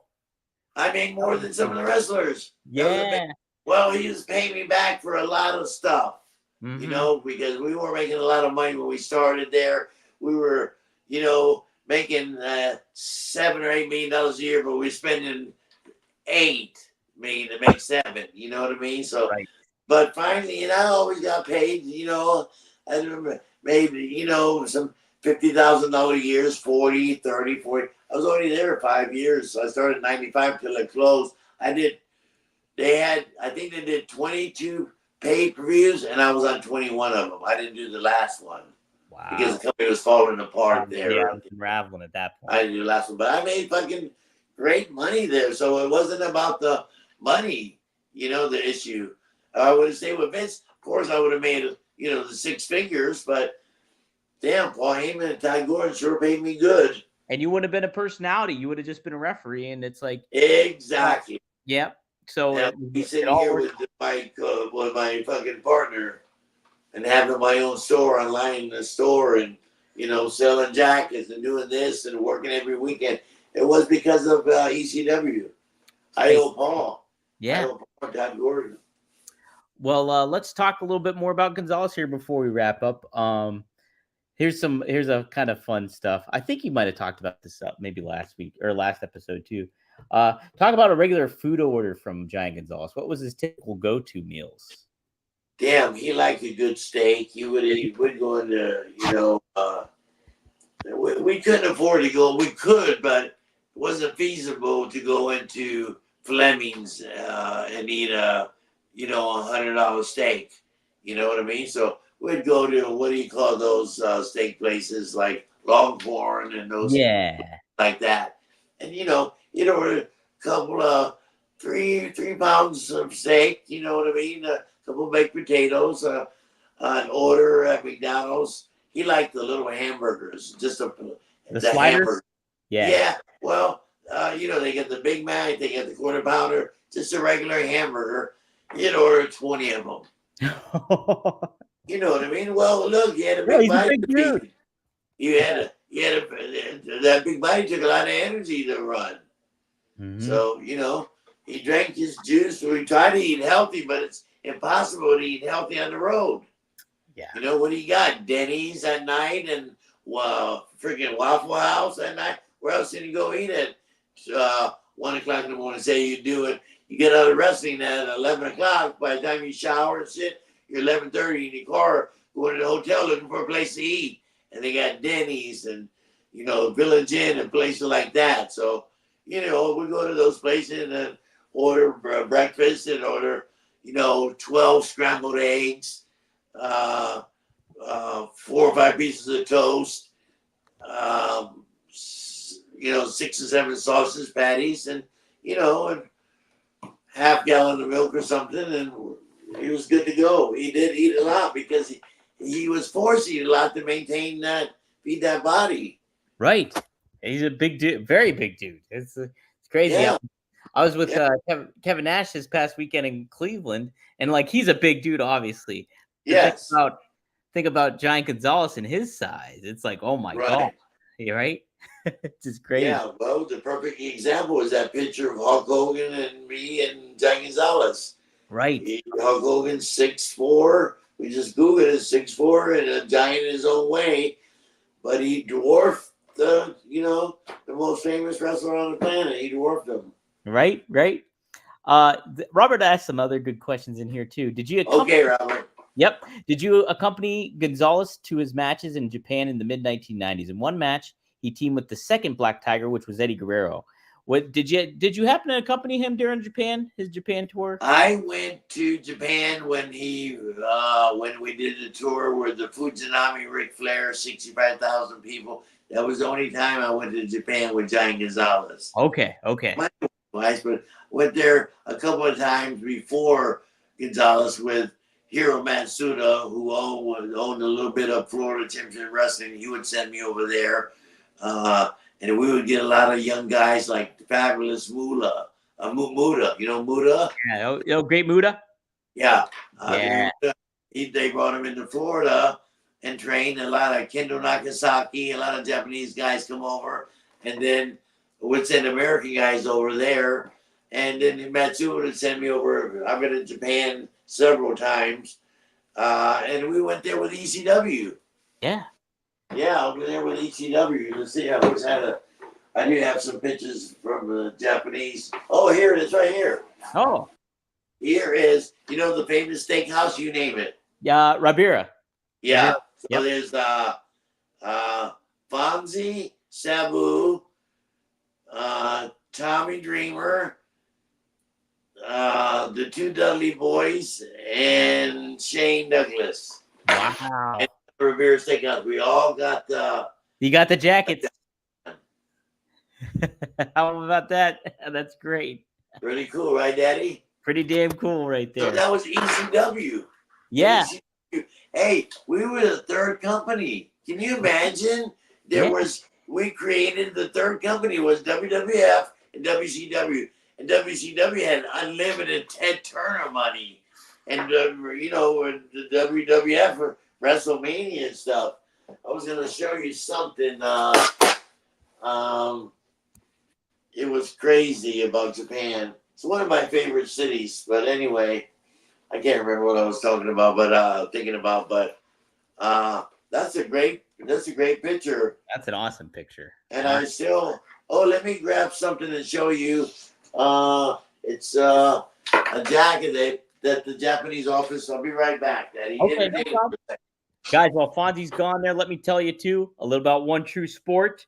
One True Sport is where you can go and get that merchandise that you saw here. I'll pop it up here for you guys to see. So I made new Fonzie merch. So you got the classic referee tee from his EC or management tee from the ECW days. Then I made a classic NWA referee t-shirt that pays homage to Fonzie. And then obviously we have the signature ECW Sabu, Rob Van Dam, Bill Alfonso hat.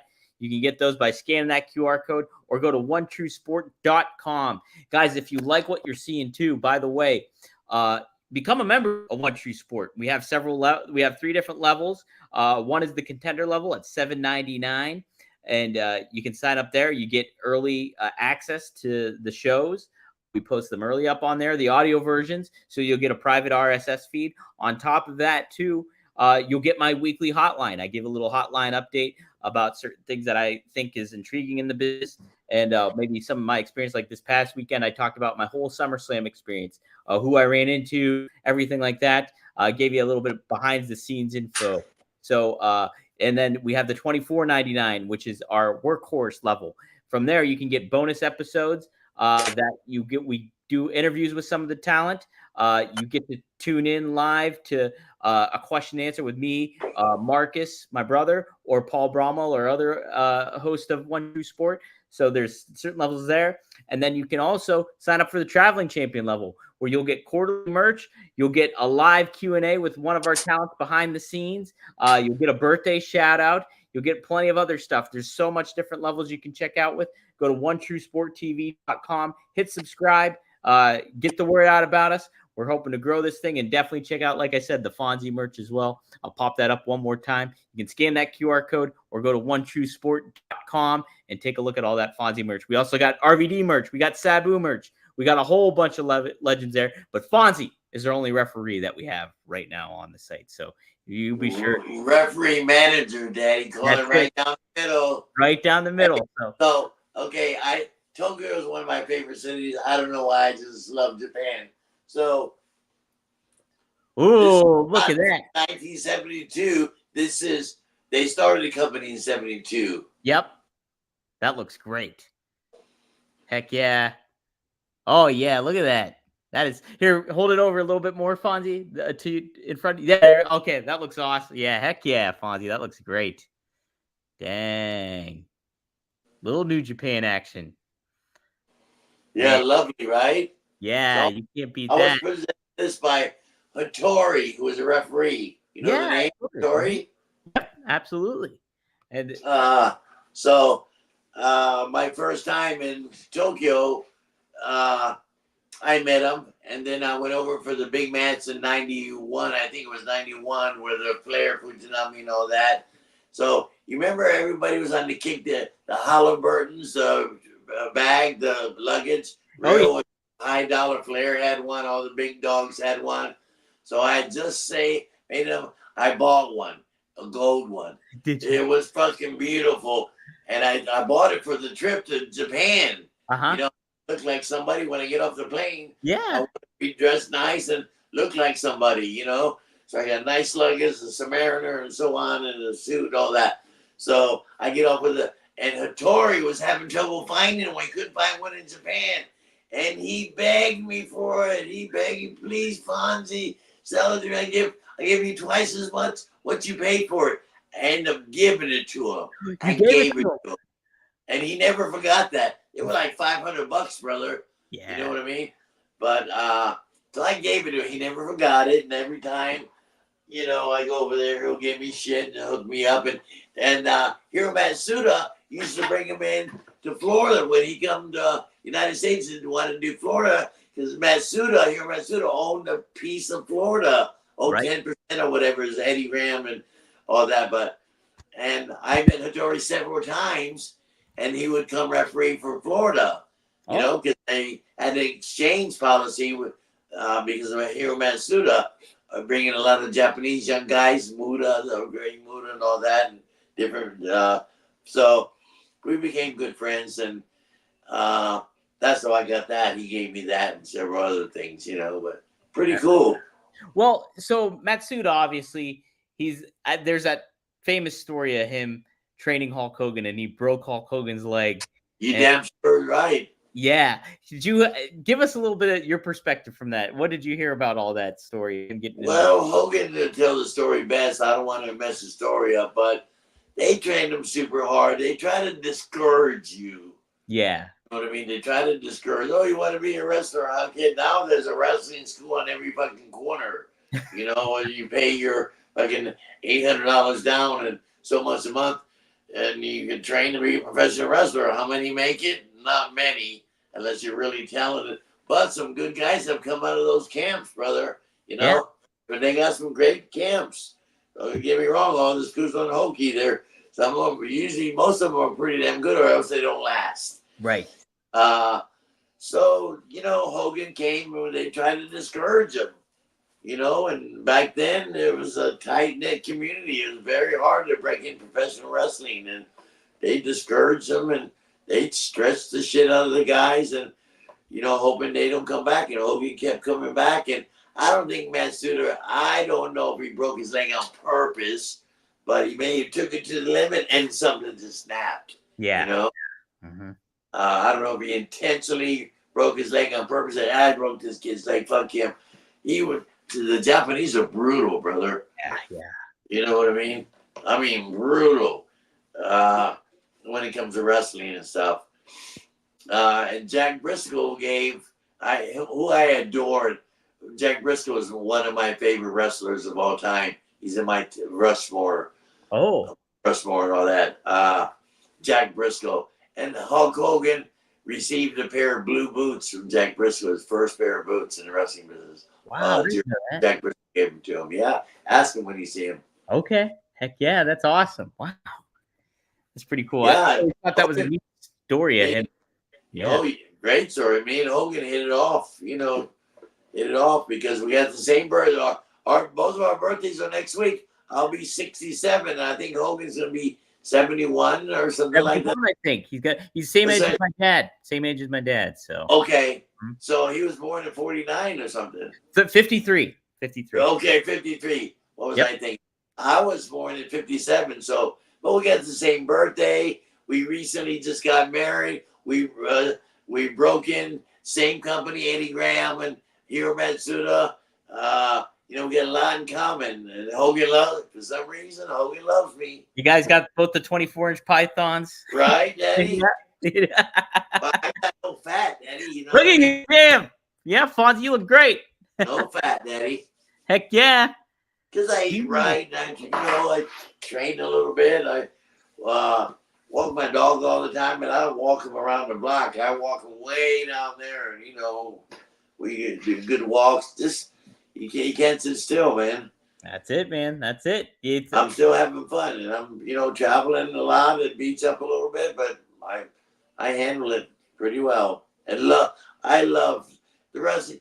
The wrestling business has been so good to me, and I've earned. I can't believe people pay me to sign my name. Yeah. That I met this girl. She's kind of good-looking girl. And she was at one of the shows. She comes up to me and gives me a big hand. Oh, Fonzie, you're my favorite. She says, look. She pulls open a shirt, and she has my signature tattooed on her chest. Really? My wife couldn't believe. I've never kissed a girl. I've never met her. I've never nothing with a girl. She's got Bill Alfonso tattooed right here. Your autograph? It's your signature? Yeah. Wow. Yeah, and she had a copy tattooed on her chest. Wow. Crazy. Wow, how about that? Man, that's a fan, all right. Yeah. So But anyway, wrestling has been very good to me. Not just because a girl got my name tattooed on her chest, but wrestling's been good to me. Thank you so much to everybody that I started with and I'm working with now. I get a lot of young guys come up to me and say, "FONZIE, would you watch my match? What do you think? This and that. Why do you think John Thorne brings me in?" And I asked John Thorne this, AIW. I said, "John Thorne, why do you bring me in? You don't have to.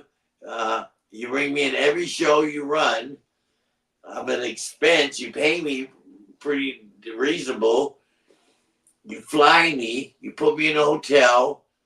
Well, why?" He said, "FONZIE, we like you. You're upbeat in the dressing room. You help all the young kids. You do this. You do that. You bring the morale up." And I say the same thing to Brazilian Giant and CCW. The Giant, why do you bring me in every show? Why? And he told me the same answer. Say the morale, you do good with the kids and you good with the fans. We love you.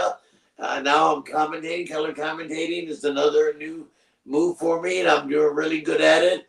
And I'm like I am now, but watching the matches, hey, Daddy, wow, that reminds me of RVD, or, being Fonzie. Yeah. Oh, it's man. pretty cool. Yeah. The wrestling business has been great to me. All right, my last hat. The last hat. A man of many hats today, Oh, look at that one. Saving a good one there. Where it all started, Eddie. Heck yeah. Speaking of ECW, here, I'll ask you this question before we close out, and then we got a couple of fan questions in too. Okay. So here's a good one. In ECW, Paul Heyman had 911. Were there any discussions about bringing in Gonzalez as your protection for 911, or was there any discussions of Heyman bringing in Gonzalez at all? No, Gonzalez was already gone. He was already gone. Yep. Yeah, he left in late 93 or whatever it was, his last match, and he was gone already, diabetic and all that. He wanted to go home, save his money. No discussion ever. No discussion ever on that. Okay. Let me see what else. Yeah, we'll close it out with this when it comes to Giant Gonzalez. What do you think overall is Giant Gonzalez's legacy in wrestling? His legacy? His legacy. Being the tallest wrestler in the history of professional wrestling. Nothing against Andre. Andre was 7'3" or 7'4", and he was a giant in a different way. Andre the Giant was huge, and he was just like Giant Gonzalez, but Gonzalez had 4 or 5 inches on him, just taller. And Giant Gonzalez never lived to get big like Andre did. Andre filled out, and Andre was still, his body was still growing, like his forehead was, different, his jawbones, his structure was changing because of the Giant's disease. And Giant Gonzalez didn't have that yet. And he was still, and Giant Gonzalez was a good looking kid. He was just big. If you brought him down to 6'8" or something, he was a good looking kid. The women loved him. A Spanish kid, had nice hair and good looking face. He was just a giant, man. So he didn't have a chance to catch that Giant's disease where like Andre, where his jaw was still growing and his head was. Hey, did you see the FONZIE new gimmicks? Oh, yeah. You got one behind you, too. They're like the wrestling buddies. Oh, yeah, Daddy. They look great. Cool. I didn't know what to do with them. I got a friend in San Diego, Jeff. He's got like 500 or 600 customers that he sends a box every month full of wrestling stuff. Yeah. Could be, whatever. It could be stuff like this. So it could be, could be stuff like this. He puts in a box. Oh, nice. He'll send me a case of whatever, anything of me that he puts in a box, he'll send me a case. Look at that. Could be these little pins, a little FONZIE pin. Nice. Could be something like this, and it's this. So he always sends me a case. But I don't know what to do with them. You know what I mean? I got a whole case sitting right there, like a couple of hundred he sent me. So I was thinking of presentations, everything. I was thinking of putting them in like a vacuum sealed bag with an 8x10 sign and a couple of my, I got the playing card or the cards? 6 or 7 cards with, me and Andre, me and Rick Rude, me and Dusty, me and Hogan, me and Flair, me and this. So I was thinking of putting a package together so you get an 8x10 sign of, a great picture like this, like that one. Yep. Heck right? yeah. This and the cards, The cards, yeah. seal it up and sell it for whatever I can get for it. You know what I mean? Yeah. So you get a package. If I try to sell these, I don't know what the hell to ask for them. Would people buy something like that? I don't know. But they like, presentations, everything. Presentation. Yeah. I make a good presentation with the picture, the cards, the signature of this. I think it'll be okay. Fonzie fan pack, you call it. Fonzie. Yeah, there you go. Fonzie fan pack. Why not? Heck yeah. Speaking of fans, we got some fan questions here. Let's see here. Oh, yeah. So this is, you kind of already talked about this. Matty Marijuana, who's big RVD fan. He's also a member here on One True Sport. He says, "Hey Dom, how was your SummerSlam? And was Fonzie there?" Fonzie, you were there. You were there in Cleveland, Ohio. I sure was, Daddy. Did a show for John Thorne, AIW, Thursday night. A lot of WWE guys come down and say hello. And then I did in Sweetwater or something water the next day, Friday, with Sandman, Francine, Shane Douglas. We did an autograph thing, and it was great. So I was there. Then I flew out and did a show in South Florida Saturday. Yeah, So I was in Cleveland for 2 days having fun and seeing a lot of my friends. They were all at the hotel. In fact, I stayed right across the street from where the show was. I stayed at Residence Inn, and I could look out my window and see the WWF trucks right in front of me. How about that? That's cool. Great. Yeah. She's pretty neat stuff. Yeah, my SummerSlam was great though. I got to hit WrestleCon, so I hung out with RVD, hung out with Kevin Nash, interacted with a whole bunch of guys, Ted DiBiase, Jake Roberts, you name it. There was a lot of cool, Kurt Angle, Sean Waltman. There's a whole bunch of names. Really cool to interact with all those guys and kind of reconnect with some of them that I've seen before and stuff. And so SummerSlam was great. It was a great show too. I got to go to the show and see all that. So and cover it via. They do a hell of a production, don't they? Yeah. Things have been changed in the last year or two with WWE is changing hands of different promoters, different Vince's out or whatever, and Triple H is doing it, and they just sold some of it. Anyway, what a hell of a production. Right? Hell of a production. Yes, okay. Big production. Big time. Matty also added too, you versus Beulah, you earned so much respect, bro. So he likes it. He loves the Beulah match there, Fonzie. Boy, I beat her ass. It's people love that pick for some reason. Fonzie, man. Holy smokes.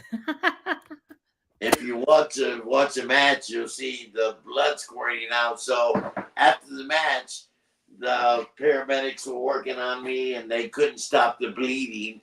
So they put this cold steel plate on my head. It's some medical device. They put it on my head and force it and tape me up real tight and rush me to the hospital in an ambulance, Yeah. So I get to the hospital, and they wheel me in, and I get the blood stopped for a minute. It's still leaking a little bit, and a nurse comes up to me, and she, I'm waiting for the doctors. I'm in the emergency room, and she starts untaping me. I said, "Ma'am, I wouldn't do that because," and she says, "Don't tell me what to do. I've been a nurse for 20 years. I know what I'm doing." I said, "Okay." So she untapes, and the steel plate falls off. Blood shoots all over her fucking white outfit. She was fucking pissed. Oh my God. I told you. True story. I said, "Yeah, I'm sorry, but Daddy, but," and finally they got in there with tweezers or whatever and stopped the clamp in, and ended up sewing me up and stapling me up, and they wanted to admit me into the hospital. And I said, "Well, they said, well, observation, you lost so much blood, we don't want to let you go. And I said, no, I got an early flight home. You flying home tomorrow? Oh, no, we don't. So they made me sign a release form because I didn't want to stay in the hospital. Sure. They made me sign a release form, and they said, so I signed a release form. They said, whatever you do, don't drink any alcohol, don't smoke cigarettes or pot, don't take any pills, relax, have somebody with you, spend the night with you, and let them know on your flight that, so I said okay to all that. So they wheeled me out to the Sandman waiting for me.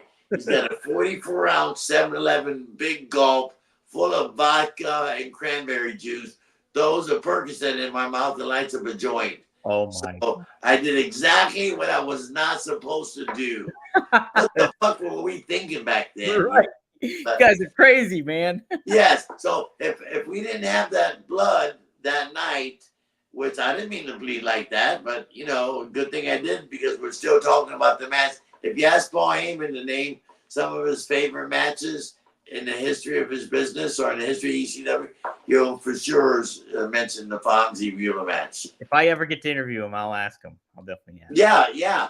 It'd be great. And you will. You're interview him.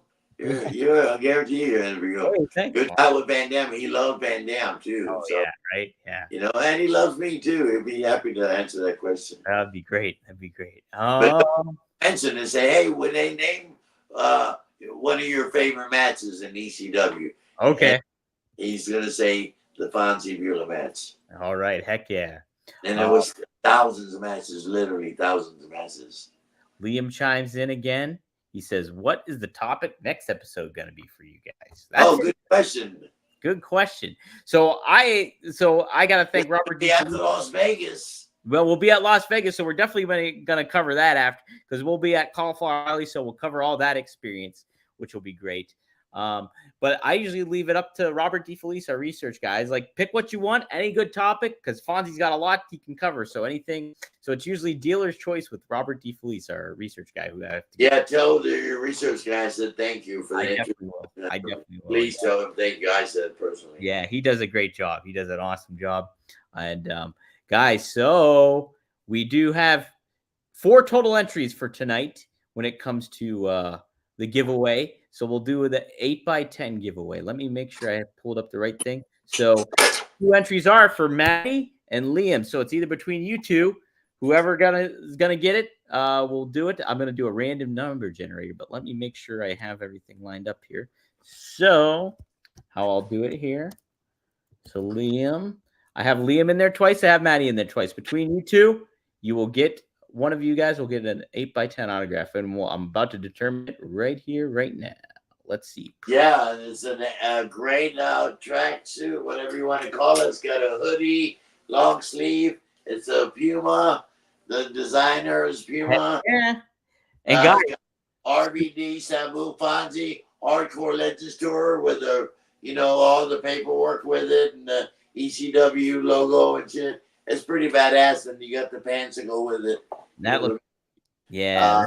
So you got a whole set. This is our first giveaway.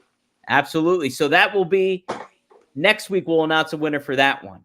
And we have, I'm going to see how many entries we have right now for that one. So in total for that one, we have, let me make sure. We have Matt twice in here. Matt, I'm going to add him twice. So 1, 2, 3, 4, 5, 6, 7, 8, 9. We have 9 entries for the tracksuit. So we'll announce a winner that way. I might do one more thing for a giveaway for that. So, but the winner for it is Liam. Liam, you win the 8x10 autograph. So Fonzie will send you a photo. We'll get your information. You are a One True Sport member too. So I'll be sure to touch base with you and kind of get your details and stuff. Dominic, get that info and text it to me, and I'll have that out tomorrow. Okay, absolutely. Okay, I'll get it sent in. And Fonzie's choice, but don't worry, Daddy. I'll pick a great picture for you. He'll send you a good one for sure. So. And you guys, just because you enter and don't win a jacket, I'm not trying to sell or push anything, but I do. These are for any of my shows. I always have any of the podcasts that any of the events that I do, the WrestleCons, there are wrestling shows that I do all over the country. I usually bring a couple of cool ones. Those are And awesome. they're all good brands like Nike and, I don't buy no bullshit. It's all fucking badass. You don't mess around with that. No, not at all. Heck yeah. So, guys, man, what a fun episode, Fonzie. I'm happy we got to cover Giant Gonzalez. I learned a lot about him. It's cool to know a little bit more besides just seeing that he was a really big dude and he had a presence in the early 90s. It's neat to know who he was as a person. He was human as shit. He's just like me and you, except he was big. He cried. He was hungry. He loved his mom. Loved his brother. His brother wasn't big. His brother wasn't tall. A little bit tall, but not like that tall. He might have been 6'3" or something, or 6'4". He was a great human, man. Loved the people, humanitarian, cared about the planet and so on, and the poor people in his country, and giving back and stuff. And we'd go out of our way to, if we would do some appearances in high school and go get on the basketball court with the team or something, or you know what I mean, and they'd ask him a question. He'd have a legitimate answer. He played basketball. Yeah. Basketball player. Yeah. And he was great. So he gave back. He was a lovely guy. I wish you would have been able to meet him. I know, and he sounds like a great dude. I'm happy at least though we get to cover him and talk about him in depth and give him the proper respect that he deserves about in the business. Yeah, and you're talking to the right guy. I spent 3 years with him. Yeah, absolutely. Every day for 3 years, but it's size of 5 or 6 times he went home in the 3 years, if that. He would say months at a time. Man. Spent Christmas with me, Spent Thanksgiving with me. Well, they didn't have Thanksgiving in but no. They sure had Christmas, and he spent it with me and my family at my home. That's awesome. That's awesome. Well, I'm happy you got to experience that with him, and he got to experience with you, because Fonzie, you're a great dude, and it's so much fun doing these with you on a bi-weekly basis. We'll get back into the rhythm of it next. So in 2 weeks' time, guys, be on the lookout here. We'll do right down the middle yet again, and we'll announce a winner of the tracksuit too. Look at that. Look at that. Good props to El Gigante, and Giant Gonzalez. So awesome stuff, Fonzie. Guys, thanks for tuning in this week. Appreciate it. Give us a shout out on social media. Follow Fonzie at Alfonso Bill. You can on Twitter. You can follow me at Dominic DeAngelo on Twitter. Fonzie, what's your name on Instagram? It's Bill Fonzie Alfonso. Bill Fonzie Alfonso. So follow him on Instagram too. And Fonzie, is there anything else you want to plug before we wrap up here? Well, I want to say hello to all the wrestling fans around the country and around the world watching this, and they eventually see it. I got a buddy, Abdullah, who's been watching it and loving it. He sells luxury sports cars and shit. I want to buy a new Porsche, but are you fucking crazy? I'm fucking sick. I don't need a new Porsche. I'm happy I got a Hyundai SUV or whatever you call those things. Yeah. Santa Fe or whatever. Pretty cool to travel in, but my buddy sells sports cars. Anyway, I just want to say thank you to all the wrestling fans and the thousands and thousands of people who view this. Very cool. Thank you very much. That's right. We have 1,400 tuning in. So. Wow, 1,400, not bad. Yeah. And then several thousand people will watch this episode during the course of its life. During the course of its life, absolutely. And so, guys, thank you for tuning in. Thanks, RVD, for letting us use his social media. Thanks, Daddy. Yep, and thank you to everybody tuning in here. And, guys, if you like what you're seeing, check out OneTrueSport.com and help us out, too, a little bit, too. So we appreciate everybody. And, Fonzie, I appreciate you. This is always fun, man. I'm looking forward to seeing you in Vegas, baby. Oh, yeah, 100%, Daddy. We're going to have a nice dinner together. Absolutely. My Christine. Heck yeah, I'm excited to meet her too. It's going to be good times.